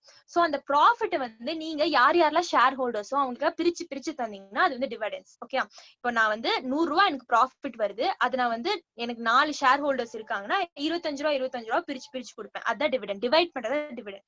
சோ இந்த மாதிரி விஷயம் எல்லாம் வந்து கவர்மெண்டோட இன்கம்னு சொல்லுவாங்க. அது கரண்ட் அக்கௌண்ட் குள்ள தான் வரும். Okay, so I think you clear with balance of payment. இப்ப பேலன்ஸ் ஆஃப் பேமெண்ட்லயே வந்து கேபிட்டல் அக்கௌண்ட் ஒன்னு இருக்கு. என்னது இது கேபிட்டல் அக்கௌண்ட்னு பாத்தீங்கன்னா, FDI, FPI. FDI னா ஃபாரின் டைரக்ட் இன்வெஸ்ட்மெண்ட், FPI னா ஃபாரின் போர்ட்ஃபோலியோ இன்வெஸ்ட்மெண்ட். என்ன அப்படின்னு பாத்தீங்கன்னா, வெளிநாட்டுல இருக்கிற ஒருத்தவங்க வந்துட்டு இந்தியால ஏதோ ஒரு கம்பெனிலயோ ஸ்டாக்லயோ வந்து இன்வெஸ்ட் பண்றாங்க. அது 10% மேல இன்வெஸ்ட் பண்றாங்கன்னா அது வந்து FDI, ஃபாரின் டைரக்ட் இன்வெஸ்ட்மெண்ட் சொல்லுவாங்க. அதே வந்து 10% கீழே இன்வெஸ்ட் பண்ணாங்கன்னா ஃபாரின் போர்ட்ஃபோலியோ இன்வெஸ்ட்மெண்ட் சொல்லுவாங்க. Okay, and external commercial borrowings நான் சொல்லிட்டேன், வெளியில இருந்து கடன் வாங்குறது. இது எக்ஸாம்ல இது ஆல்ரெடி காம்படிட்டிவ் எக்ஸாம்ல கேட்ட क्वेश्चन. இந்த external commercial borrowings constitute under the current அக்கவுண்ட்னு கேட்டிருந்தாங்க. பட் உங்களுக்கே தெரியும் அது எதுக்கடியில இருக்குன்னு பாத்தீங்கன்னா, கேபிட்டல் அக்கவுண்ட் குள்ள இருக்கு. என்னன்னா, கவர்மெண்ட் கடன் வாங்குறது எந்த அக்கவுண்ட் குள்ள சேரும்னு பாத்தீங்கன்னா கேபிட்டல் அக்கவுண்ட் குள்ள சேரும். அடுத்து loans from multilateral institution. So external commercial borrowings கடன் வாங்குறது, multilateral institution வாங்கினாலும் கடன் வாங்குறது தான். So என்ன அப்படின்னு பாத்தீங்கன்னா, multilateral institution வேர்ல்ட் பேங்க் இருக்கும், IMF இருக்கும், ADB இருக்கும், ஏசியன் டெவலப்மெண்ட் பேங்க், AIB, இந்த பேங்க்ஸ் எல்லாம் இருக்கும் இல்லையா. சோ இதெல்லாம் வந்து சேர்ந்தா வந்து it's loans from the multilateral institution. So இதை என்ன சொல்லுவாங்க அப்படின்னு பாத்தீங்கன்னா, எக்ஸ்டர்னல் கமர்ஷியல் பாரோயிங்ஸ் சொல்லுவாங்க. சோ நம்ம அடுத்த டாபிக் போயிடலாம், அடுத்த ஸ்லைடுக்கு.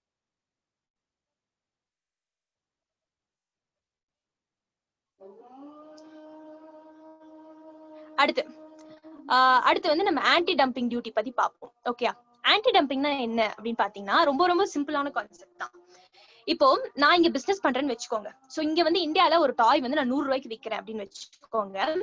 ஆனா நான் வந்து யூஎஸ்ஏல என்னோட டாய்ஸ் விற்கணும்னு நினைக்கிறேன். அந்த மார்க்கெட்டை நான் பிடிக்கணும்னு நினைக்கிறேன்னா நான் வந்து 80 ருபீஸ்க்கு வந்து விற்பேன். இந்தியால நான் 100 ரூபாய்க்கு டாய் விற்கிறேன், நல்லா பாத்துக்கோங்க. பட் அதே டாய் யூஎஸ்ஏல 80 ருபீஸ் தான் நான் விற்கிறேன். ஏன் விற்கிறேன் அப்படின்னு பாத்தீங்கன்னா அங்க இருக்கிற மார்க்கெட்டை நான் கேட்ச் பண்ணும். ஏன் கேட்ச் பண்ணணும்னு பாத்தீங்கன்னா, ஏன் நான் கம்மியா விற்கணும்னு பாத்தீங்கன்னா அங்க ஆல்ரெடி இருக்கிற காம்படிஷனை நான் ரிமூவ் பண்ணும். சோ ஆல்ரெடி எனக்கு மேல அங்க நிறைய பேர் டாய்ஸ் வித்துட்டு இருப்பான். அவன் வந்துட்டு 100 ரூபாய்க்கு மேல வித்துட்டு இருப்பான். சோ அவனோட கம்மியா நான் கொடுத்தாதான் நிறைய பேரை கஸ்டமர்ஸ் நான் அட்ராக்ட் பண்ண முடியும். கரெக்டா? சோ இதனால என்ன ஆகும்னு பாத்தீங்கன்னா லோக்கல் கஸ்டமர்ஸ் வந்து லோக்கல் ப்ரொடியூசர்ஸ் ஆர் மேனுஃபேக்சரர்ஸ் வந்து என்ன பண்ணுவாங்கன்னா பாதிப்படைவாங்க. சோ இதனால போடுற ஒரு விஷயம் தான் ஆன்டி டம்பிங். இதுவே இந்தியால நடந்துச்சுன்னா யோசிச்சு பாருங்க. இந்தியால வந்து கம்மி ரேட்டுக்கு வேற யாரோ ஒரு சைனா மேட் இன் சைனாலாம் இருக்கு இல்லையா?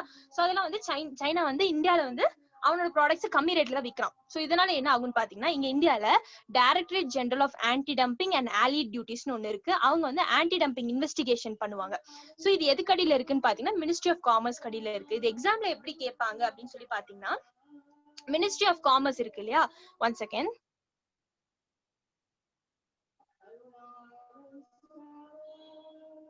இப்ப மினிஸ்ட்ரி ஆஃப் காமர்ஸ் தான் வந்து இந்த ஆன்டி டம்பிங் டியூட்டி பண்ணுவாங்களா இல்ல வேற ஏதாவது மினிஸ்ட்ரி பண்ணுவாங்களா அப்படிங்கறது கேட்கறதுக்கு வாய்ப்பு இருக்கு. ஓகே, சோ யாரு பண்ணுவாங்க அப்படின்னு பாத்தீங்கன்னா மினிஸ்ட்ரி ஆஃப் காமர்ஸ் தான் வந்து அதுக்குள்ள directorate general of anti dumping and allied duties வந்து இருக்காரு. அவர் இந்தியால யாரெல்லாம் இப்படி பண்றாங்க அப்படின்னு சொல்லி அந்த டிபார்ட்மெண்ட் பார்த்து அதுக்கான டியூட்டி போடுவாங்க. சோ யாரு விக்கிறாங்களோ அவங்களுக்கு வந்து ஆன்டி டம்பிங் டியூட்டி போடுவாங்க. ஓகே, இதுதான் வந்து விஷயம். இப்போ ஆன்டி டம்பிங் டியூட்டி வந்து exporting individual duty is imposed. So யாரு எக்ஸ்போர்ட் பண்றாங்களோ அந்த இண்டிவிஜுவல் மேல டியூட்டி போடுறது வந்து ஆன்டி டம்பிங்.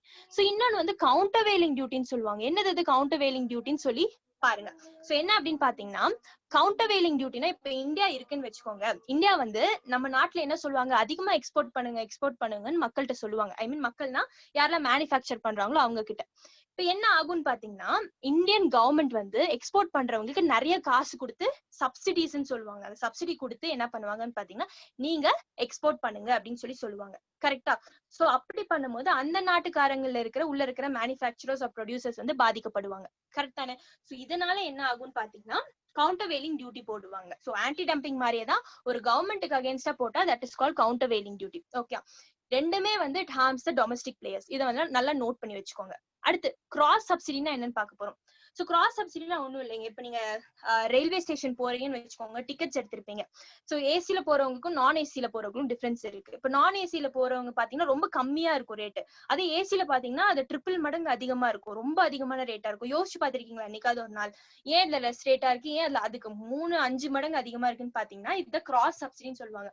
கவர்மெண்ட் வந்து காசு கட்ட முடியாத மக்களுக்கு வந்து கம்மி பண்ணணும்னா காசு கட்ட முடியற மக்கள்கிட்ட அதிகம் பண்ணி விட்டுருவாங்க. சோ இந்த சப்சிடி இது கிராஸ் சப்சிடி.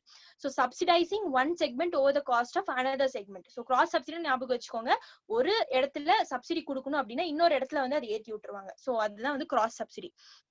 அடுத்து பிஸ்கல் ஸ்லிப்பேஜ்னா என்னன்னு பார்க்க போறோம். இந்த குட்டி குட்டி டேர்ம்ஸ்லாம் நான் ஏன் இதுல சொல்றேன் அப்படின்னு பாத்தீங்கன்னா இது வந்து எக்ஸாம்ல உங்களுக்கு ரிஃப்ளெக்ட் ஆகும். பிஸ்கல் ஸ்லிப்பேஜ்னா என்னன்னு கேட்பாங்க. சோ எக்கனாமிக்ஸ்லாம் ஈஸியா கேட்பாங்க. இந்த வேர்டுக்கு என்ன மீனிங் அப்படின்னு கேட்கறதுக்கு வாய்ப்பு இருக்கு. ஓகே, இப்போ பிஸ்கல் ஸ்லிப்பேஜ் என்னன்னு பாத்தீங்கன்னா the government has certain target of fiscal deficit. இப்போ வந்து பிஸ்கல் டெபிசிட்னா என்னன்னு கான்செப்ட் உங்களுக்கு புரிஞ்சிருக்கணும்.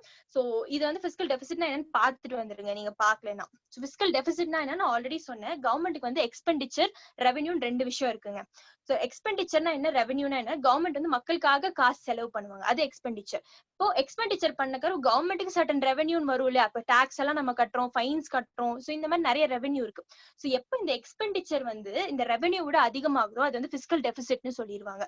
சோ இந்த பிஸ்கல் டெபிசிட்டை கண்ட்ரோல் பண்றது கவர்மெண்டோட வேலை தான். இப்போ கவர்மெண்ட் வந்து என்ன நினைச்சு வச்சிருப்பாங்கன்னா சரி நம்மளுக்கு பிஸ்கல் டெபிசிட் போனாலும் பரவாயில்ல, அது ஒரு 300 கோடிக்கு போகட்டும் அப்படின்னு சொல்லி நினைச்சு வச்சிருப்பாங்க பட்ஜெட்ல. ஆனா அது என்ன ஆயிரும் பாத்தீங்கன்னா 400 கோடிக்கு ரீச் ஆயிரும். சோ கவர்மெண்ட் அதிகமா ஸ்பெண்ட் பண்ண வேண்டியதாயிருமா இல்லையா?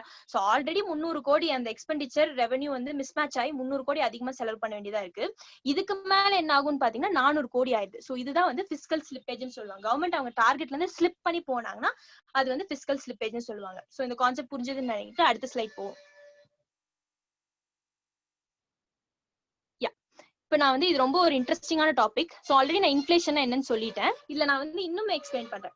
இது வந்து ஒரு 11th ஸ்டாண்டர்ட் புக்ல ஈஸியா கொடுத்திருந்தாங்க. சோ அதனால தான் இந்த ஸ்கிரீன்ஷாட் எடுத்து வச்சிருக்கேன். சோ என்ன அப்படின்னு பாத்தீங்கன்னா, இன்ஃபிளேஷன் அப்படின்னா என்ன என்ன சொல்லிட்டேன், மக்கள்கிட்ட அதிகமான காசு கையில இருக்குன்னு சொல்லிட்டேன். சோ இங்க பாருங்க, inflation is generally defined as the process of persistent and appreciable rise in the general price level. என்ன சொல்றாங்க அப்படின்னு பாத்தீங்கன்னா, persistentனா கண்டினியூஸா, அப்ரிஷியபிள்னா கொஞ்சம் கொஞ்சமா இன்க்ரீஸ் ஆயிட்டு இருக்குன்னு. சோ உங்களோட பிரைஸ் லெவல் இப்போ நேத்து வந்து ஒரு பாக்ஸ் வந்து 50 ரூபா இருந்துச்சுன்னா அது போக போக வந்து 55 ரூபா 60 ரூபா அப்படின்னு சொல்லி இன்க்ரீஸ் ஆகிக்கிட்டே இருக்கு. ஓகே, சோ அந்த கான்செப்ட் தான் வந்து இன்ஃபிளேஷன் அப்படின்னு சொல்லுவாங்க. சோ ஆல்ரெடி சொல்லிட்டேன், பிரைஸ் லெவல் வந்து இன்க்ரீஸ் ஆனா அது இன்ஃபிளேஷன் அப்படின்னு சொல்லிட்டு. So it is important to note some facets. Inflation என்னன்னு சொல்றாங்கன்னா, inflation refers to the process of rising price and not the state of high prices ன்னு சொல்றாங்க. So price வந்து ரைஸ் ஆயிட்டே இருக்கும், பட் ஹை பிரைஸ் ஒரே டைம்ல வந்து 100 ரூபாய் ஆயிராது, 50 ரூபா 60 ரூபா 70 ரூபா அப்படின்னு சொல்லி இன்க்ரீஸ் ஆயிட்டே இருக்கும். அதான் inflation. So inflation refers to a situation of appreciable and considerable rise in price. நல்லா நோட் பண்ணிக்கோங்க, appreciable and considerable மேலேயே சொல்லிட்டாங்க. So a modest rise in the price level. இப்போ வந்து போன வருஷம் ஒரு ப்ராடக்ட் வந்து 100 ரூபான்னு வச்சுக்கோங்க. ஓகே, அது வந்து அடுத்த வருஷம் அந்த ப்ராடக்டோட விலை 102 ரூபா 101 ரூபா இருக்குன்னா வந்து இது இன்ஃபிளேஷன் கிடையாது. சோ இன்ஃபிளேஷன் வந்து 1% or 2% இன்க்ரீஸ் ஆனா அது இன்ஃபிளேஷனே கிடையாது. சோ இன்ஃபிளேஷன் அது கிடையாது. ஆனா 2%க்கு மேல இன்க்ரீஸ் ஆகி போனாதான் அது வந்து இன்ஃபிளேஷனரி அப்படின்னு சொல்லுவாங்க. சோ இதுதான் வந்து சிட்ரஸ் பேரிபிள்ஸ்னு சொல்லுவாங்க. இன்ஃபிளேஷனரி டேர்ம்ஸ் வந்து இந்த 1 or 2% ரைஸ் ஆனா அது இன்ஃபிளேஷன் கிடையாது, அதுக்கு மேல ரைஸ் ஆனாதான் இன்ஃபிளேஷன் சொல்றது வந்து சிட்ரஸ் பேரிபிள்ஸ் அப்படின்னு சொல்லுவாங்க. So it is only when the price rise becomes excessive and unhealthy that it is regarded as inflationary in character. So inflationary ன்னு எப்பன்னு சொல்லுவாங்கன்னா, அந்த ப்ராடக்டோட விலை வந்து 2% மேல இன்க்ரீஸ் ஆகி போயிட்டு அது இன்ஃபிளேஷனரின்னு சொல்லுவாங்க. அடுத்து, rise in price should be prolonged in order to be called as inflationary price rise. இப்போ என்னன்னு பாத்தீங்கன்னா, prolongedக்கு மீனிங் என்னன்னு பாத்தீங்கன்னா, இப்ப 100 ரூபா ஒரு ப்ராடக்ட் இருந்ததுன்னு வச்சுக்கோங்களேன், 102 ரூபா ஆச்சுன்னா இன்ஃபிளேஷன் இல்லைன்னு சொல்லிட்டேன். அப்புறம் அது 110 ரூபா 120 ரூபான்னு சொல்லி ப்ரொலாங் ஆயிட்டே இருந்தா அது இன்ஃபிளேஷனரி பிரைஸ் ரைஸ்ன்னு சொல்லுவாங்க. அப்புறம் என்னன்னா, inflation does not refer to one time rise in price level but rather a persistent rise in price level. So நான் என்ன விஷயம் இது எதுக்கு கன்வே பண்றேன்னு பாத்தீங்கன்னா, சின்ன சின்ன டேர்மும் ரொம்ப இம்பார்ட்டண்டா குரூப் எக்ஸாம்ஸ்ல கேட்பாங்க. சோ இன்ஃபிளேஷன் அப்படிங்கிறது வந்து 100 ரூபாயில இருந்து 160 ரூபா ஆனா இன்ஃபிளேஷன் கிடையாது, 20 ரூபா 30 ரூபா 40 ரூபா இன்க்ரீஸ் ஆயிட்டு போயிட்டு இருக்கும். சோ இன்ஃபிளேஷன் நீங்க எப்படி டிஃபைன் பண்ணலாம்னு பாத்தீங்கன்னா, மேல கொடுத்திருக்காங்களே, inflation is generally defined as a process of persistent and appreciable rise in general price level. இதுதாங்க இன்ஃபிளேஷன். ஓகே, அடுத்து inflation is measured as the rate of increase in price level as indicated by the price index such as CPI, WPI. So CPI na consumer price index, WPI na wholesale price index. இது ரெண்டுமே வந்து தனியா ஒரு topic, இது அடுத்து நான் எடுக்கிறேன். But then இந்தியால வந்து எந்த மெத்தட ஃபாலோ பண்ணுவாங்கன்னு பாத்தீங்கன்னா, கன்சியூமர் பிரைஸ் இண்டெக்ஸை வச்சுதான் இன்ஃபிளேஷன் கால்குலேட் பண்ணுவாங்க. இதுவும் வந்து எக்ஸாம்ல கேட்டிருக்காங்க. இந்தியால வந்து WPI வச்சு இன்ஃபிளேஷன் கால்குலேட் பண்ணுவாங்கன்னு கேட்டாங்கன்னா எழுதிட்டு வந்துடாதீங்க, CPI தான் வந்து வச்சு கால்குலேட் பண்ணுவாங்க. ஓகே, அண்ட் இந்த இன்ஃபிளேஷனும் வந்து 2 டைப்ஸ் இருக்குங்க இதுல. So demand pull inflation and cost push inflation இருக்கு. டிமாண்ட் புல் இன்ஃபிளேஷன் என்ன, ரொம்ப ரொம்ப சிம்பிளான விஷயம் தான். இப்ப டிமாண்ட்னா என்னன்னா, இப்ப நான் ஆல்ரெடி சொன்னேன், too much of money in search of very few little goods. இப்ப மக்கள் கையில அதிகமான காசு இருக்குன்னு வச்சுக்கோங்க, காசு இருக்குன்னா எல்லாருமே ஓடுவாங்க ப்ராடக்ட்ஸ் வாங்குறதுக்கு, அப்போ ஒரு டிமாண்ட் கிரியேட் ஆயிரும். அப்போ ஒரு ப்ராடக்ட்க்கு அதிகமான டிமாண்ட் இருக்கும்போது அதோட விலை இன்க்ரீஸ் ஆகுமா ஆகாதா? கண்டிப்பா இன்க்ரீஸ் ஆகும். So that is called as demand pull inflation. அப்போ காஸ்ட் புஷ் இன்ஃபிளேஷன், அடுத்த ஸ்லைட் போலாம். அப்போ காஸ்ட் புஷ் இன்ஃபிளேஷன் என்னன்னு பாத்துட்டீங்கன்னா, ஒண்ணும் இல்ல, காஸ்ட் எப்போ புஷ் ஆகும் அப்படின்னு பாத்தீங்கன்னா, இப்போ நான் வந்து ஒரு மேனுஃபேக்சரர்னு வச்சுக்கலாம். இப்ப நான் வந்து என்ன பண்ணிட்டு இருக்கேன் அப்படின்னு பாத்தீங்கன்னா, ஒரு பாக்ஸ் தயாரிக்கிறேன் அப்படின்னா, எனக்கு அடியில வேலை செய்யற லேபரர்ஸ் எல்லாம் என்ன கேக்குறாங்கன்னா, எனக்கு கொஞ்சம் ரைஸ் பண்ணி கொடுங்க என்னோட வேஜஸ் அப்படின்னு சொல்லி கேக்குறாங்க. அப்ப என்ன பண்ணுவேன், ஆப்வியஸா நான் அவங்களுக்கு வந்து அவங்களோட வேஜஸ் ரைஸ் பண்ணும்போது என்னோட கையில இருந்து அதிகமான காசு போடுறேன். அப்போ என்னோட ஃபைனல் ப்ராடக்ட்லயும் நான் காசு இன்க்ரீஸ் பண்ணுவேன்னா மாட்டேனா? கண்டிப்பா இன்க்ரீஸ் பண்ணுவேன். ஓகே, அது ஒரு type of cost push. Cost புஷ்ல இன்னொரு விஷயம் என்னன்னு பாத்தீங்கன்னா, என்னோட ப்ராஃபிட் சம்டைம்ஸ் நான் அதிகமா வேணும்னு எக்ஸ்பெக்ட் பண்ணுவேன். இப்ப நான் ஒரு பாக்ஸ் தயாரிக்கிறேன்னா, நேத்து நான் 100 ரூபாய்க்கு வித்துட்டு இருந்தேன்னு வச்சுக்கோங்களேன், அடுத்த நாள் நான் 130 ரூபாய்க்கு கேட்கிறேன். அப்ப என் ப்ராஃபிட் மார்ஜினை ரைஸ் பண்ணனா மக்கள் அதிகமா செலவு பண்ண வேண்டியதாயிரும். சோ அதுவும் it's kind of an inflation. அது வந்து காஸ்ட் புஷ்குள்ள வரும். சோ நல்லா ஞாபகம் வச்சுக்கோங்க, டிமாண்ட் புல்னா டிமாண்டுக்கு ஏத்த மாதிரி வரும். காஸ்ட் புஷ்ல 2 டைப்ஸ் இருக்கு. ஒன்னு, நீ ப்ராஃபிட் இன்க்ரீஸ் பண்ணணும்னு நினைச்சேன்னா அது காஸ்ட் புஷ் இன்ஃபிளேஷன் ஆகும். இன்னொன்னு வந்து என்ன அப்படின்னு பாத்தீங்கன்னா, நான் லேபரர்ஸ் இருக்காங்க, அவங்களோட வேஜஸ் வந்து இன்க்ரீஸ் பண்ணும்போது ஆப்வியஸா என்னோட ஃபைனல் ப்ராடக்ட்டையும் வந்து நான் இன்க்ரீஸ் பண்ணிதான் ஆகணும். சோ இது வந்து காஸ்ட் புஷ் இன்ஃபிளேஷன். ஓகே, அடுத்த ஸ்லைட்ல அது இருக்கு, காஸ்ட் புஷ் இன்ஃபிளேஷனோட டெஃபினிஷன் அதுல இருக்கு. சோ அதை நோட் பண்ணிக்கோங்க. And I think that's it for the video. So இது ரொம்ப ப்ரொலாங் ஆகி போயிட்டு இருக்கு. யா, அடுத்த ஸ்லைட் போகணும்.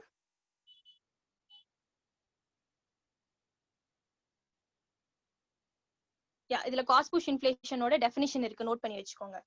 So demand pull cost push எல்லாம் கேட்டாங்கன்னா எக்ஸாம்ல கரெக்டா எழுதிட்டு வந்துருங்க.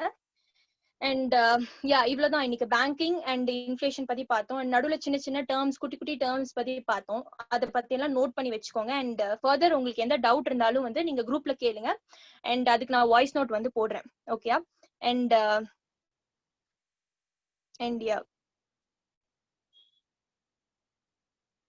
ஸோ இந்த நோட்ஸ் எல்லாம் உங்களுக்கு வேணும்னாலும் நீங்க வந்து நம்ம குரூப்ல கேளுங்க. ஸோ இந்த நோட்ஸ் எல்லாமே வந்து நான் ப்ரொவைட் பண்றேன். ஃபைன்.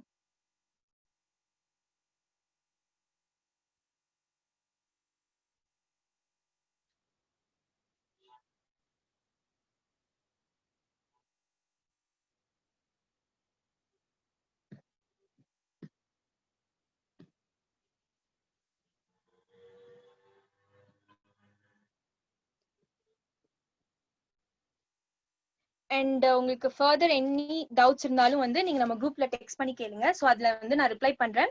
அண்ட் நான் ஆல்ரெடி சொன்ன மாதிரி தான். ஸோ எக்கனாமிக்ஸ் வந்து திருப்பி திருப்பி வந்து ஒரு 2-3 டைம் உங்களுக்கு எந்த கான்செப்ட் புரியலனாலும் திருப்பி திருப்பி அதை எடுத்து படிச்சு பாருங்க. அண்ட் அதுக்கு மேலேயும் உங்களுக்கு டவுட்ஸ் வந்ததுன்னா நீங்க ஃபர்தர் என்கிட்ட கேட்கலாம். And that's it for the video. Thank you.